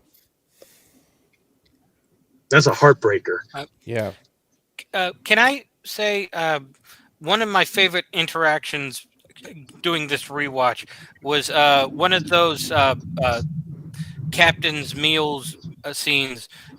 Trip, Archer, and T'Pol, and T'Pol has seen both of them eat a breadstick, and they had the little argument, and she gives her snooty,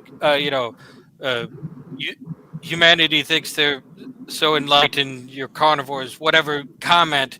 And my thought was, you literally just saw them eat breadsticks. What kind of meat do you think those are made of? And she's there, cutting her breadstick with a fork. Like, Vulcans don't eat with their hands. I know it's it was so dumb, but it showed the burgeoning relationship. They're not good at this point, but it'll get better. But it was just so ridiculous, like carnivores. It's a freaking breadstick. And then she successfully cuts it with but no, at the same time, that the very last shot of that scene was actually kind of like, oh, that's where this is going, where she has the breadstick successfully on the fork, and she says, with proper discipline, anything is possible.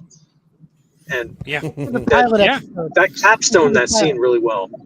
Yeah. The pilot episode is very well written. The pilot episode, sure, if you boil it down, the pilot episode is just somebody's kidnapped and they have to rescue them.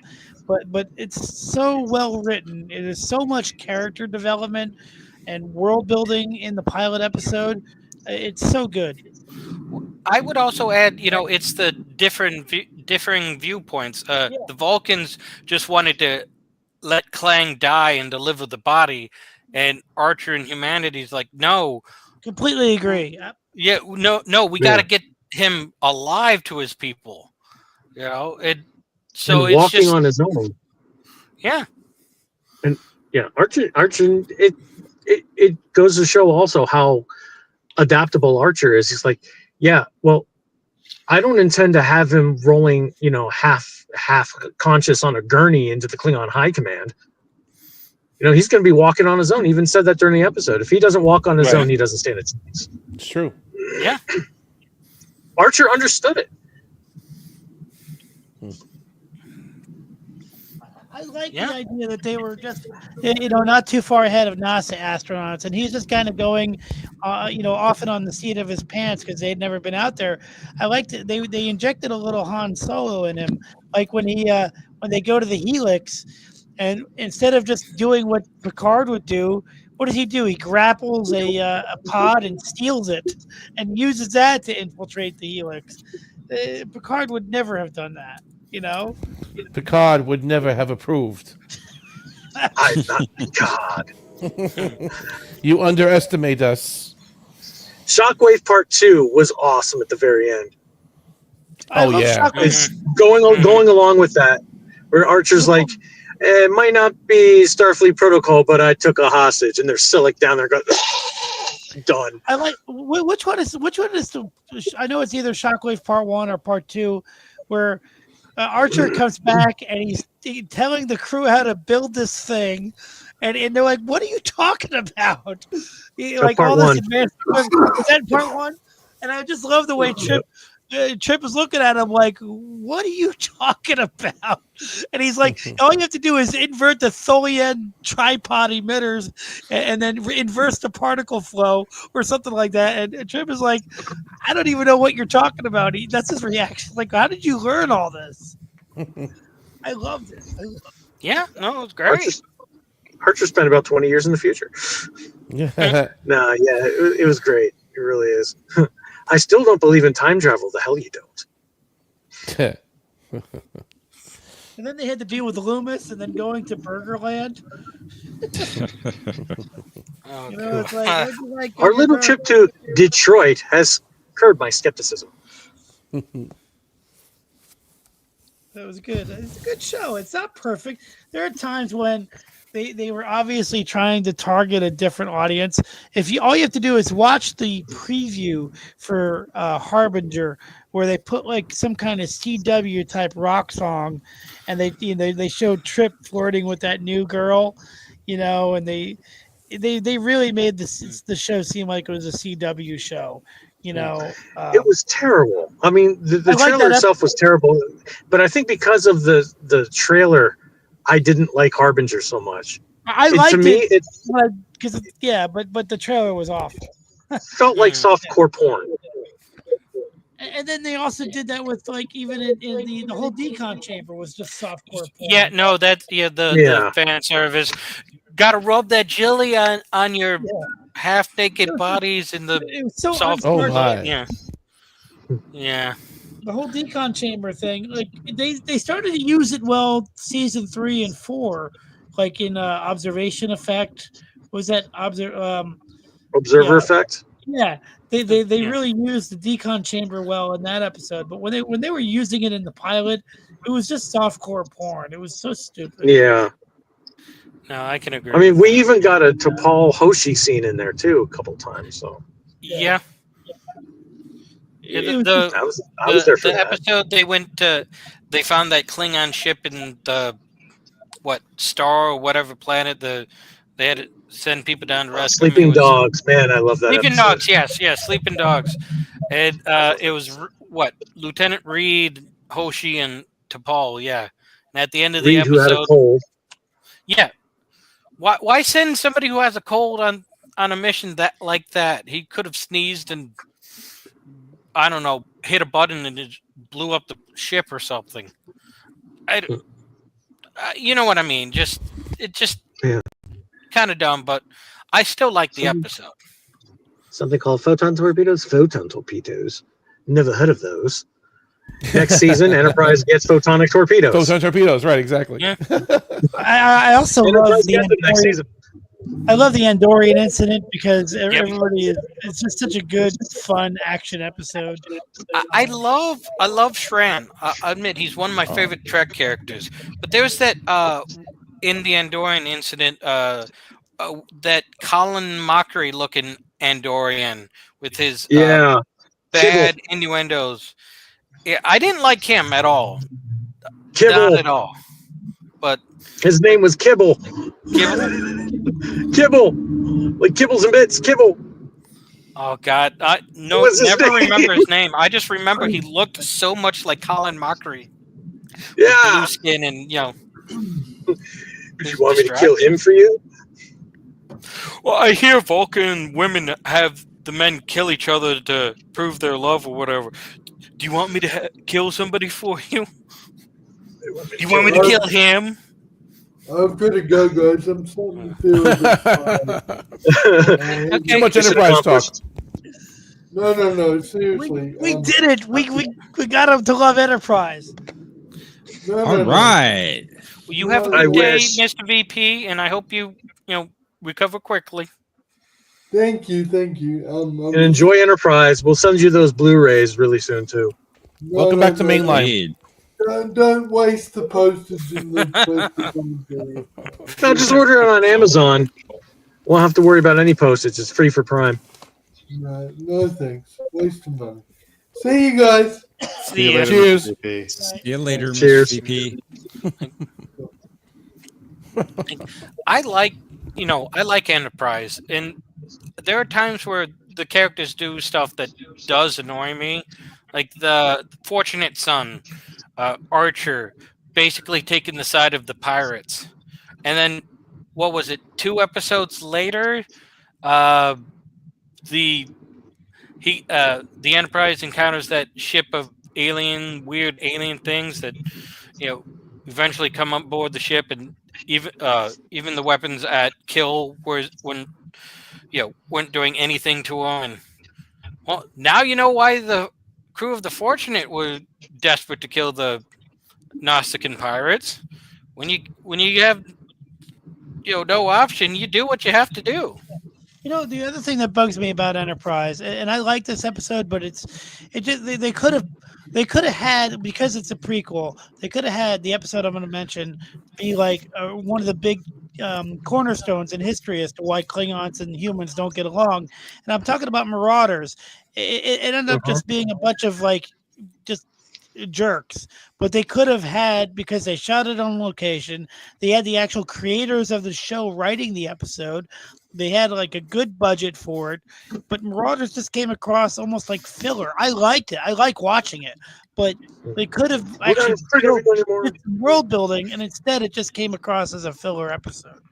You think they were deliberately staying away from Klingon conflict, though? It felt like they were avoiding the Klingons deliberately. Yeah, but it's like they could have really. The aliens were, had the story. Well, no, I mean they could have had the story matter as to why the Klingons and humans fight. In fact, when a buddy of mine saw the trailer for it before the episode came out, he's like, "Oh, this is going to be why the Klingons and humans hate each other."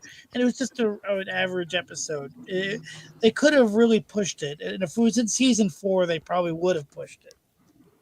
It just felt like they were trying to stay away from the Klingons in the early seasons of Enterprise. But they ramped up the whole thing with Archer and his trial and all that Rura Penthe stuff, and then Duras chasing him, and that also fell kind of flat for me, to be honest with you. It's like, been there, done that. We've seen this already. All right, Klingon trials. Well, that's why That's why they quickly killed Duras. Yeah.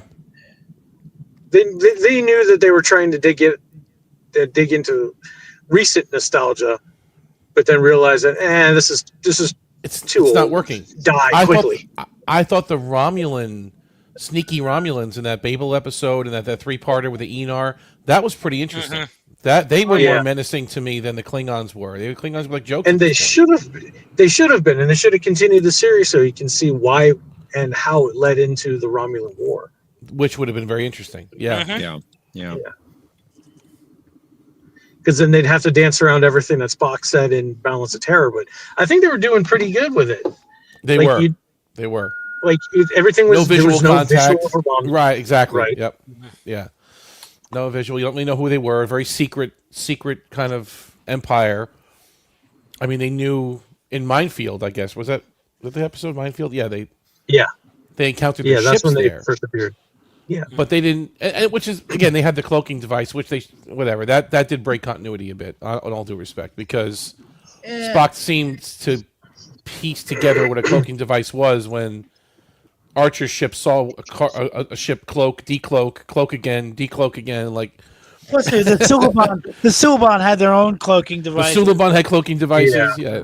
Spock's like, it's theoretical, but the power cost would be enormous. Like, what do you mean theoretical? We just 100 years ago they had the Suliban had them and the Romulans had them. Okay, so this is what I took away from it. This time we saw plans beamed to your ship. Yeah, this is what I took away from the whole cloaking device with the Romulans thing. All right, so you have in Balance of Terror, you've got the Romulan ship that's able to go to full impulse, and it still has to decloak the fire, but it can recloak and use just about everything else. The plasma weapon. Enterprise, it was right. In Enterprise, it's super primitive. Like, in order to hail somebody, they'd have to decloak. So I'm just thinking maybe this is a more advanced cloaking device. See, which leads to Enterprise incident, where Kirk and Spock had to go steal a more advanced cloaking device off of a Romulan/Klingon ship. Yeah. Because they needed to try to curb the Romulans' cloaking abilities. Because eventually they could get up to where General Chang was, and they could fire at you while cloaked, and it makes sense. The Scimitar got that. I read a Star Trek novel called Cloak, which was terrible, but the idea, which is why I bought it, was that the Enterprise incident episode was a Section 31 idea, that Kirk and Spock were actually working for Section 31 to get the cloaking device. That was a really good idea. That's interesting. However, the book itself, beyond that idea and beyond some Section 31 discussions, was pretty awful, because they also brought in what was that Omega particle from Voyager Okay, that's Yeah. cool. Oh man, I wish people would leave that alone. Yeah, they brought that into this story, like the Romulus. I forget the story, but they had this. They were bringing that in, and after that, I'm just like, I don't care. But I wanted to read the book because I like the idea of the Enterprise incident being a Section 31 idea. But I can get over the Spock line about the cloaking device, though. Again, I can overlook that, right? He said it's theoretical, but the power cost will be enormous. Like, all right, I'll just delete that line from my brain. I could do that. So if I could do that, why can't others kind of get past the Gorn issue? Why? What Gorn issue? The issue with New Trek and Gorn and how everyone thinks it's ridiculous. The that they Gorn don't shouldn't know. be there in the first place. That's the only problem. But again, all right, but you're asking me to overlook a cloaking device that we saw 100 years ago. We saw Romulan ships decloak. I can overlook that, right? Spock said something, but I'll forget that. But when the Gorn come in, oh, you see, look, this is ridiculous. How could this be? This is not Star Trek. It's like, wait a second. I mean, Arena. You're talking about a single line. You're talking about a single line. That's a stretch. That's a reach. That's a reach. Well, I'm going to reach for it. You're talking about a single line written in the 60s as opposed to a whole race that is now the main villains of a whole show. But in Arena, they didn't get a good look at him. I'm going to say it again. They didn't see him exactly. They couldn't get a good reading on him. You know, they didn't really know. Kirk Here's should the have recognized. Yeah. Here's Spock the should have one line that. recognized. Yes. Here's the one line from a mock time that's going to wreck everything, and I keep referencing this line because it's still true. She's beautiful, Spock. Who is she? Yeah. Well, well, hold on. Did Uhura meet yes to Pring? Yes. In Strange New Worlds. Yes. Yes. A lot. I'll have to go back and watch it. No, T'Pring's been on the show, but did she interact with Uhura? Is the question? Yes. Yes. In the bar, what they were hanging out in the rec room or something? Lots. Yeah. That's going to destroy everything you're even thinking about with the Gorn. That should destroy the Gorn arguments also. She's beautiful, Spock. Who is she? So one line. So delete that line. Delete Spock's line about the cloaking device, and I guess delete Arena. The Gorn is equivalent to them bringing in a species called Romulans, but they're purple with blue hair. Oh, and they're very nice and open and aren't sneaky at all. Or bald with tattoos because they're out for vengeance. Spock! Yeah. Spock! Spook! So stupid. Oh. Yeah, that was over the top. Spook! Help me, Spock. Help me.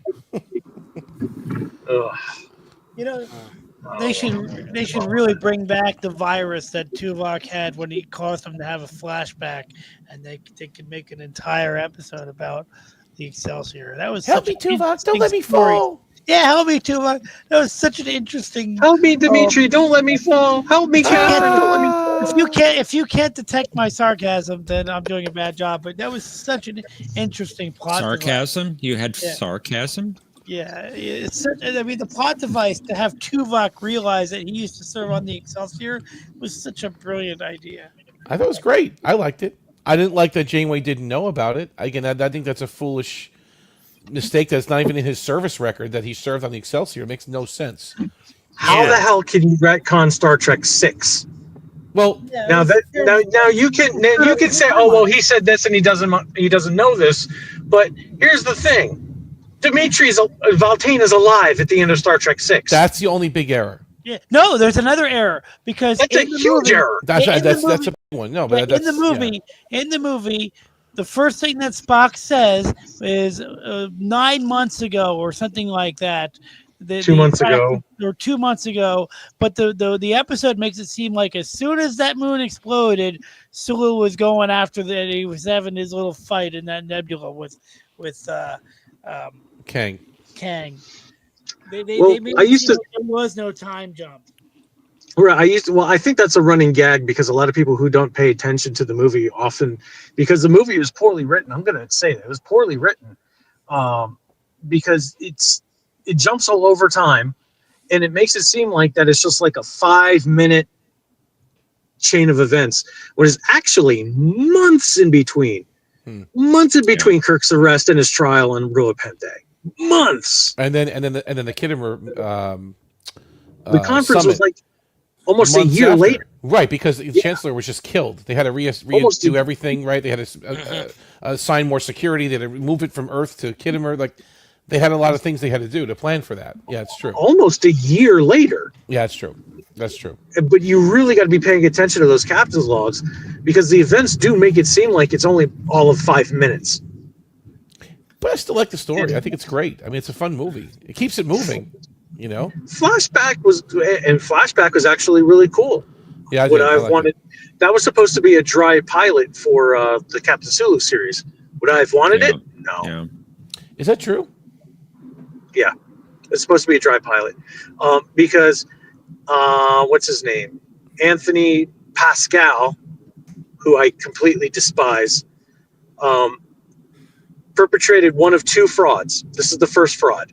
He organized this massive petition to have a Sulu series. And he had this whole thing on the internet. It's a big hubbub where he was going to have this massive, massive demonstration in front of Paramount to demand a Sulu series, because that's how they saved Star Trek in the 60s. Well, only about 30 people showed up. And Rick Berman laughed at him. The second fraud was Enterprise Season 5, where he was personally going to fund it with like a GoFundMe, and everybody was going to put money into it.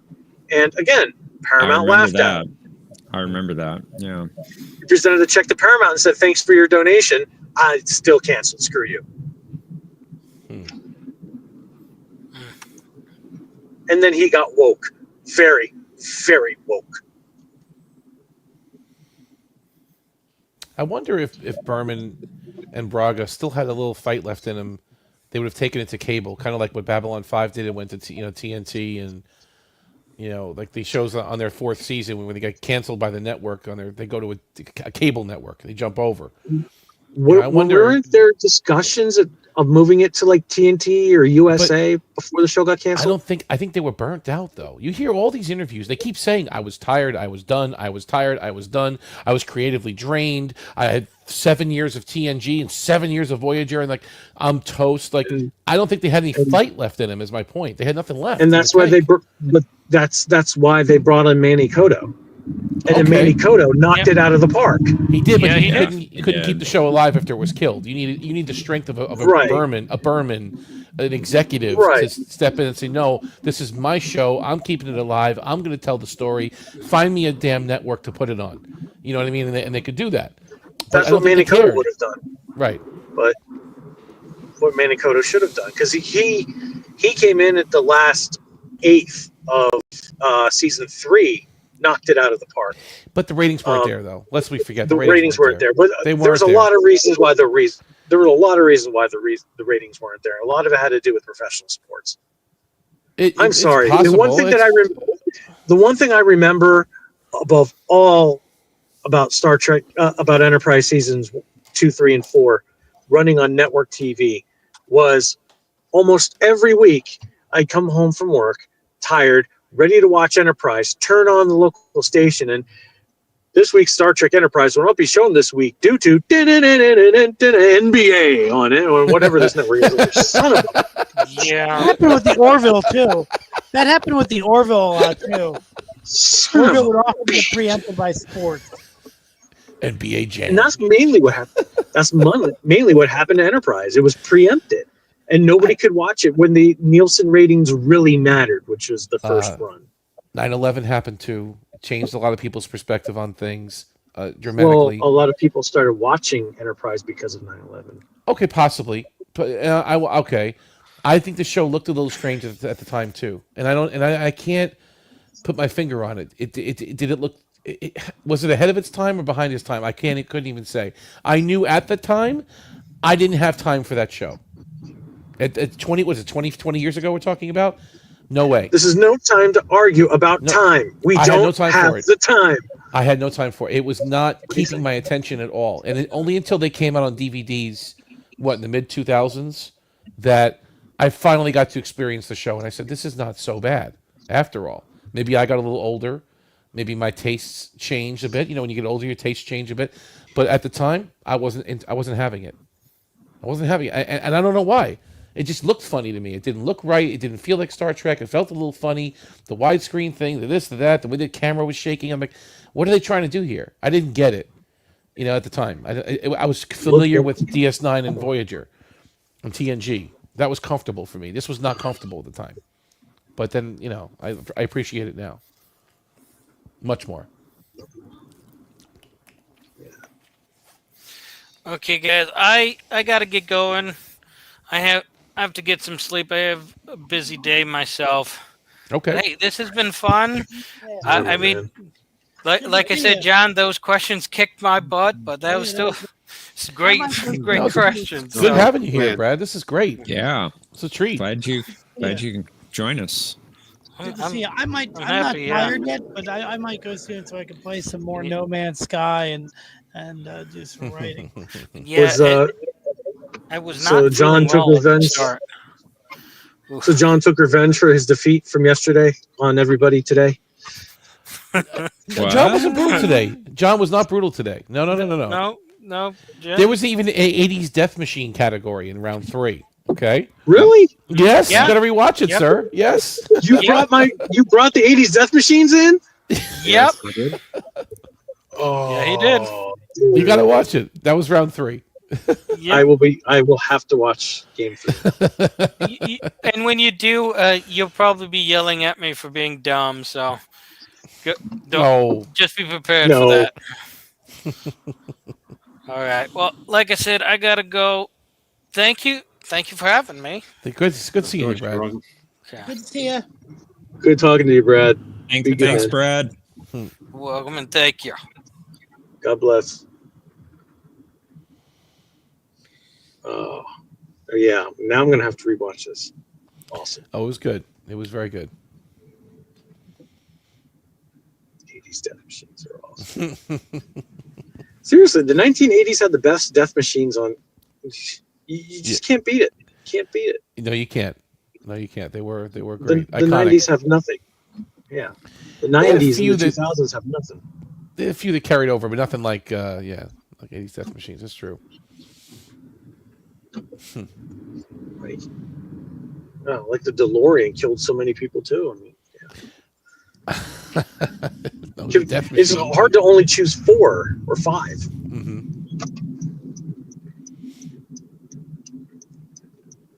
Man, we drove away VP today. We sure did. Was that cruel? We drove him out. We haven't seen him in 4 weeks. Was that cruel and unusual? He shows up, and all we do is start talking about Enterprise the minute he shows up, and that's great. How awesome Enterprise was. Right. Okay, guys, I gotta go now. I can't take it. I can't take it anymore. Enterprise is a freaking masterpiece. I'm sorry, but not sorry. Enterprise is incredible. It's good. But the one thing with Enterprise, and tell me if I'm wrong, you can't just dip your toe in and then go out again. You have to watch it one after the other, after the other, after the other. It's like they all connect. Whereas TNG, you can just skip ahead. Okay, I'll watch one season 2 episode and then watch another season 5 episode. You kind of can't do that with Enterprise. You have to kind of invest yourself into it, right? Yeah. Even the fillers have meaning because of the character progression. Yeah. You know what I found weird about Enterprise? One of my favorite episodes has a B plot that I like a lot, but it doesn't fit the A plot. It is the one where they're attacked by these aliens that don't talk, and meanwhile Hoshi's trying to figure out what the guy's favorite food is. Silent Enemy. These episodes, they just got attacked and almost destroyed like 3 times by these aliens.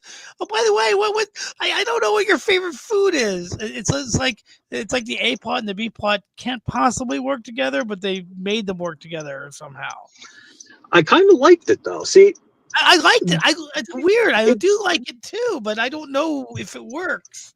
It kept the episode from taking a completely dark turn, because if you take that out, all that's left is despair and racing against the clock and terror and things like that. And the ending is charming. Yeah, the ending is charming when she brings the cake over and they celebrate. They're celebrating both his birthday and the fact that she figured out what he likes to eat, and the fact that they just kicked the aliens' asses at the same Yep. time. I love it. And they have a Yep. beer. They have a beer while they're eating cake. I just kind of love that. But pineapple. But That's my favorite. But when I watch the episode, it's just such a weird thing that here they are. They're almost completely destroyed. Oh, by the way, I really need to find out what his favorite food is. It's just I'm not saying I love it. I just can't explain how that works. I just there's in the story structure setting, it works because it adds that levity to an already dark and bleak episode. Yeah. Because it's just full of defeat, right? Yeah. Like, we can't fight these guys. Our mission's over. We got to go to Jupiter. We're getting our butts beat.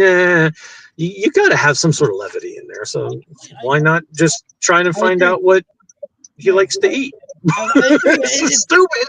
It's stupid. Yeah, I mean, I'll admit that it's stupid, but it's necessary. I agree with you. It's just they wouldn't write that show that way today, and that's what I love about Enterprise. It was like the last major show that has writing like that, for good or for ill. It's the last kind of show that has that kind of 80s writing. In the end, everything is going to be okay kind of writing, that we watch on Knight Rider all the time. I love it. They don't write. They don't write like that anymore. Like everything is going to be okay, and it's going to be okay. Not in season The 3. ending though. humor, everybody. Yeah.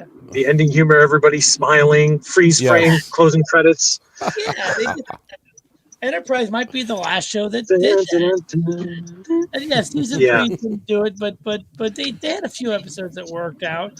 I think that some of it's pretty funny, like when Archer becomes like the head of the hatchery grasshoppers, right? He becomes like the grasshopper queen. I hate that episode. I hate that episode. Was terrible. I thought it was funny. I don't know why. I thought it was disgusting. I hate it. I hate it actually. Just because he hates bugs. Yeah, I don't. I mean.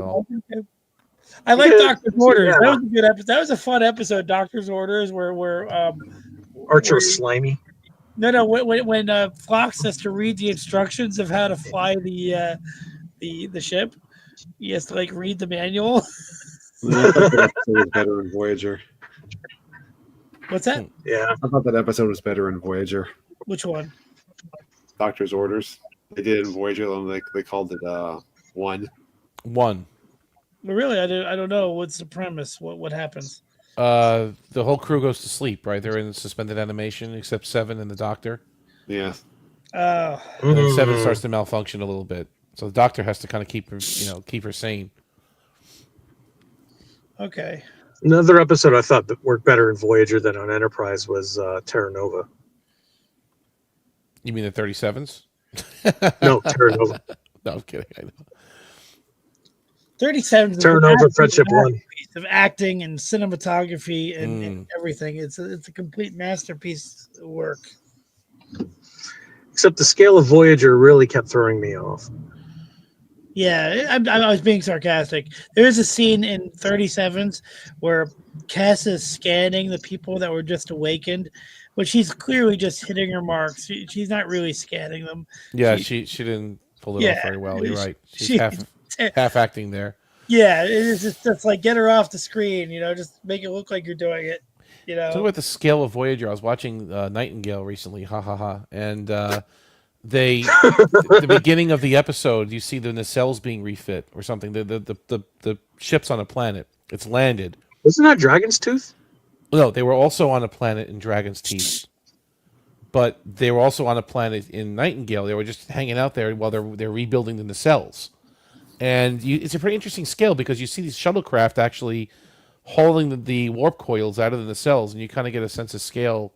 It's all CG. It was pretty primitive, actually, but it's interesting to see the scale that way, too. When it's on a planet. Although in Basics, it looked humongous, though, when it landed on Basics, right? Basics was also terrible. Yeah. The ship was humongous in the background. Yeah. What got me was Dragon's Teeth. This is Voyager's 15 decks high. That's actually sitting about 5 stories high before you get to the base of the True, the landing struts ship, keep it up. Yeah, okay, yeah. Keep it up at least 4 to 5 stories high. That thing is supposed to be huge, right? Standing next to a skyscraper that should be a quarter of the size of the skyscraper, unless these buildings have 200 to 300 stories on them. I don't think the scale is right. I see what you're saying. Yeah, that's a good point, actually. I never noticed it like that. I'll have to watch that again. Like when Voyager starts flying over the plaza. That's a cool scene. That's the scale is screwed up there too. Dragon's Teeth. What are you talking about? Dragon's Teeth. They land in a city in Dragon's Teeth? They land on a ruined city. It's a city in ruins, but it's a skyscrapers and stuff, and the ship comes down, and he's right, because it looks kind of smallish next to these buildings. The ship looks kind of on the small side, yeah. Like the Burj Khalifa is 142 stories. These buildings dwarf the Burj Khalifa in that scale. But I love that shot as the ship takes off and it's under attack by the barbed warships. I'll have to look at I mean, it's a cool effect. Cool You see concept. the ship taking it's trying to gain altitude, like it's pointing up, and it's trying to escape the atmosphere. And is Dragon's Teeth the episode that they took footage from when it's being bombarded? The planet was being bombarded, and they used footage from that in the Mirror Universe episode of Enterprise during the opening credits. I think during the opening credits. I don't know. It could be. When Yeah, you I think see so. like I think when you see like I think so, yeah. cities being bombarded to show the Mirror Universe development. Yeah, I think that's it. I think heard yeah. Yeah. But I want to watch it because I haven't actually. Dragon's seen Teeth is a great episode. That's a really that's a top tier episode of Voyager. I mean, it's You know which one I liked? foolish. You know which one I Yeah. liked? It was the one where they find these people that are related to dinosaurs. I don't remember the Distant name of Origin. Distant Origin. it. Okay, I just remember liking For that heresy against doctrine. You're a guilty of heterosaurus. heresy against doctrine. Doctrine. So again, they never said it though, but and I think most people miss the point. These dinosaurs evolved on Earth, built spaceships, okay, left Earth before the extinction event, right? But 65 million years ago. This is what they're basically saying, right? Ended up in the Delta Quadrant somewhere, and formed a civilization, a massive one, a strong one out there. Reformed their civilization, yeah. But they were they even said they were one of the oldest civilizations in that region, like in the Delta Quadrant region, right? So, I guess it would. But just imagining dinosaurs building spaceships on Earth. That's what we're talking about here, right? Like they saw the ELE coming from a mile away or from a light year away and decided, hey, we got to get out of here, and left. But dinosaurs gave Earth building the spaceships, finger and went to guys. the Delta Quadrant. Yeah. But Gave Earth the fingers like, screw you. You're done. Dinosaurs that talked. They had a civilization that built spaceships. Like no one's. Come on, guys. It's like, come on. This is the true ending of that sitcom, Dinosaurs. Yeah. Oh, I like dinosaurs. I It's used the to watch follow-up that. episode. Yeah, That was a great show. That's the actually. follow-up episode. That's the only problem I had with that. And they never said it. They kind of danced around it. That they evolved from hadrosaurs on Earth, but that means they built spaceships. I don't know. Whatever. I guess it's possible. But they were I'm the not saying size of it's men, not. so I guess it's possible. But we would have found some fossils or something by now, right? I mean, something. Maybe. I think it would have been cooler if they were velociraptors rather than hadrosaurs. Well, that's the Gorn. Oh, that's what Flux calls them. No, that's what You Flux need calls help, them. Omni. You need help. That's what Phlox calls the Gorn in A Mirror Darkly. Thank you, sir. Unless one of them, Tokyo. kept it. Phlox goes, unless one of the crew had a velociraptor as a pet, I don't think so, or something like that. And that was Enterprise. That was Enterprise, but it was also Mirror Universe, which has nothing to do with strange new continuity headaches. Or that long anagram I gave it. Do you think he's Q or Trelane? Who? What do you think? The guy who snapped his fingers in the trailer. What do you think? I think about that trailer as little as possible. I'm going to hate watch it, but I'm not sure how much of it I can tolerate. You'll be okay. You'll get through it. It's not Discovery. Let's be honest. No, they've got a freaking holodeck on Enterprise now. No, a TNG holodeck. Yeah, that makes it worse. That makes it worse. I haven't watched the trailer, but I saw the pictures that somebody posted in Discord. It's like, That was why do they have? Thomas. Oh yeah, it was Thomas. Why do they have a TNG holodeck now? Whatever. It's advanced technology, right? I mean, the Enterprise had a holodeck on it. It was called the simulation or the rec room. Didn't Star Trek the continue to play with that? Yeah, they did, but they took that from the animated series. Okay. I'm just saying. So there's precedent here for this era to have holo technology, right? Even No, at there's primitive not. level. No, there's not. You You're just said still that. about 20 You years. just said the animated series, and then 20, that's 20 or 30 years in the future.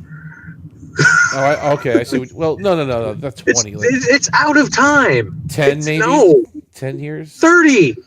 It's after the 5-year mission, right? During the 5-year mission. It's about 10. 10, yeah, because still out of time. We're about 5 years away from Kirk's 5-year mission right now, right? Or 7, 5. Well, if these producers have their way, we're about 3 episodes away from Kirk's 5-year mission. they keep putting him in. They keep sticking him into the show. Like, we don't need Kirk as an NPC in this show. That just shows that they can't tell stories at all. It's a shame because Pike is a really good character, and the actor's not half bad either. They really could do something with him, and He's not a good character anymore. He's been slayed. He looks like Jeffrey Hunter. He's got the right look. He's got the right sound. They could make him into a really strong captain. You know, but not with that new hairdo that he's got, dude. What, that wall? Yeah, he looked like him. He looked like him when they brought him on Discovery, and I'll admit that. But now he looks like a complete geek. He's a geek.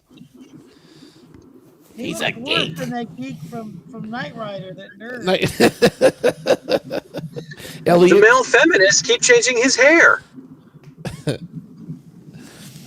I don't know. Did we see Patel in the episode? She lives, right? I guess so. She was in the she was in the trailer. She lives. Way to spoil the cliffhanger. Yeah. Buttheads. Jeez. Yeah, it's true. It's like, we know they're going to survive. But what about Patel? No. I'm replaying it in my head. Was she in the preview? I'm pretty sure you saw Patel in there. Did you? I'm not going to rewatch it to prove that. Once was enough. I'm done. Spock was in bed with Christine, right? But of course. Yeah. After she's supposedly going off with Roger Corby. Where's Roger Corby? They broke up. Where is Roger Corby? He was casted. I just don't remember who plays him. And I think he's black. So I'm not sure. No. Are you serious? Are you kidding me? I think they race swap Corby. But there's a whole episode about him in TOS. How could you do? Oh my god! It's the reason they did it to April. Or Kyle. Yeah. Or Kyle. Yeah, that's right. Or any other people you could name. Well, that Kyle. Well, they were saying that Kyle was the Kyle from the cage that was in the transporter room. They both happen to be named Kyle. Okay. All right. That just happened to be named Kyle. If they're saying that, then I'll respect that. If they're saying that, but who said that though? I don't know who said that. I believe that was in the original script for the cage. No. I'm trying to say who from New Trek is saying that. Yes, it's this guy, not replacing the nobody. British Kyle. Okay. Nobody, right. But everybody. But the fans of the show are trying to shut us up by saying, don't be so racist about race swapping. It's not even the same Kyle.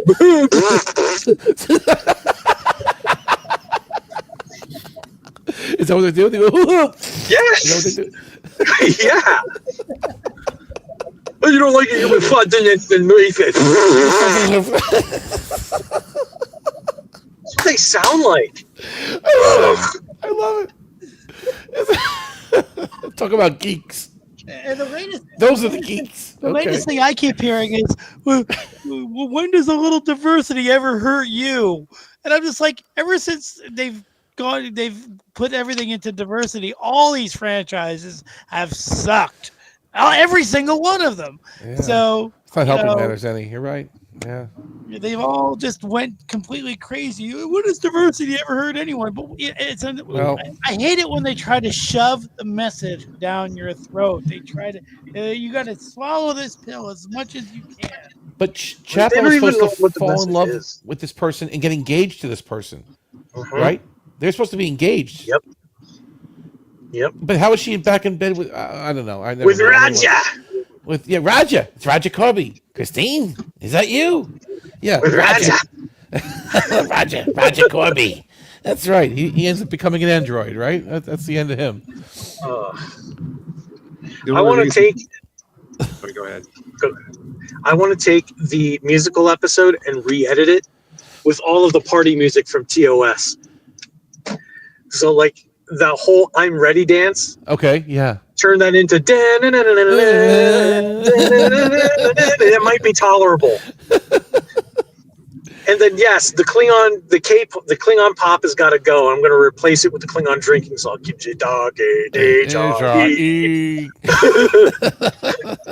Yes, I'm going to do that. I have to do that. It's the only way to make that.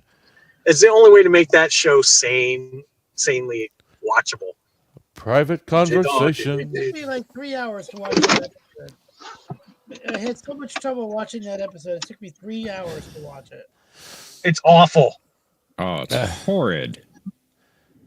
Like I tried to watch it, I just kept turning it on, off. I mean, and I just had to walk away from it. But I had to get through. They're also there's people that are saying it's the greatest episode of Star Trek ever. You missed the whole point. That is not Star Trek. It's groundbreaking television. It's groundbreaking, whereas I want to bury my computer in the ground that I broke with my shovel. You want to dig a hole? You want to dig a hole in your backyard and bury your computer in it? Is that what you want to do? Yeah.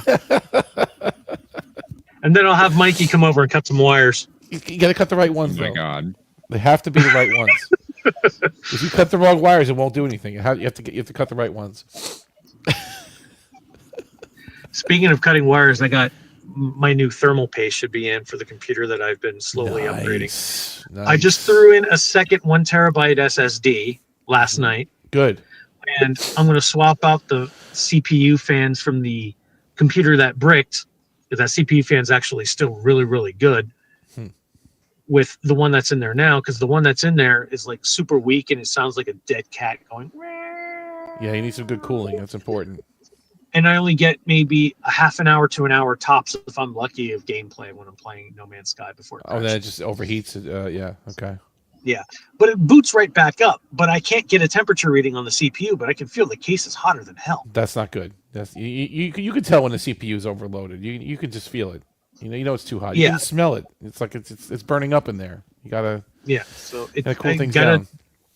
Yeah, so I'm gonna replace the fans. I'm gonna apply new thermal paste. Good, that'll help a lot. That should help out. It's a Core i7 like 5-core processor. It's super powerful. I bought this computer for about $200 in the junk aisle. You like said somebody that. was junking It's the Dell or something, right? It was a Dell machine. Yeah, Dell XPS. Yeah, that's good. That's good. Like it's even got a what is it? It's got a CD optical drive on it, but I can't get it to power because the new power supply I swapped in there doesn't have the correct power cable for it. Oh, okay. It's still a SATA power cable, but it's not attached to the main line on the new power supply. The old power supply was only 350 watts. You need more than that. So the new power supply that's in there, see, I got 2 of these 600-watt power supplies. One of them is a Pro, the other one's a regular. The regular 600-watt power supply doesn't power jack. It's only rated for constant 350 watts. Oh. Real quick, it's like the Warp 5 engine. It's like the Warp 5 engine. It's a Warp 5 engine on paper. Warp 5 on paper. Now, real quick, John, is that the picture you have from looking for Parma? No, from House of Quark. Yes, it is. When he's looking at the pad. Yes, that's the way it tells that guy Mevyap.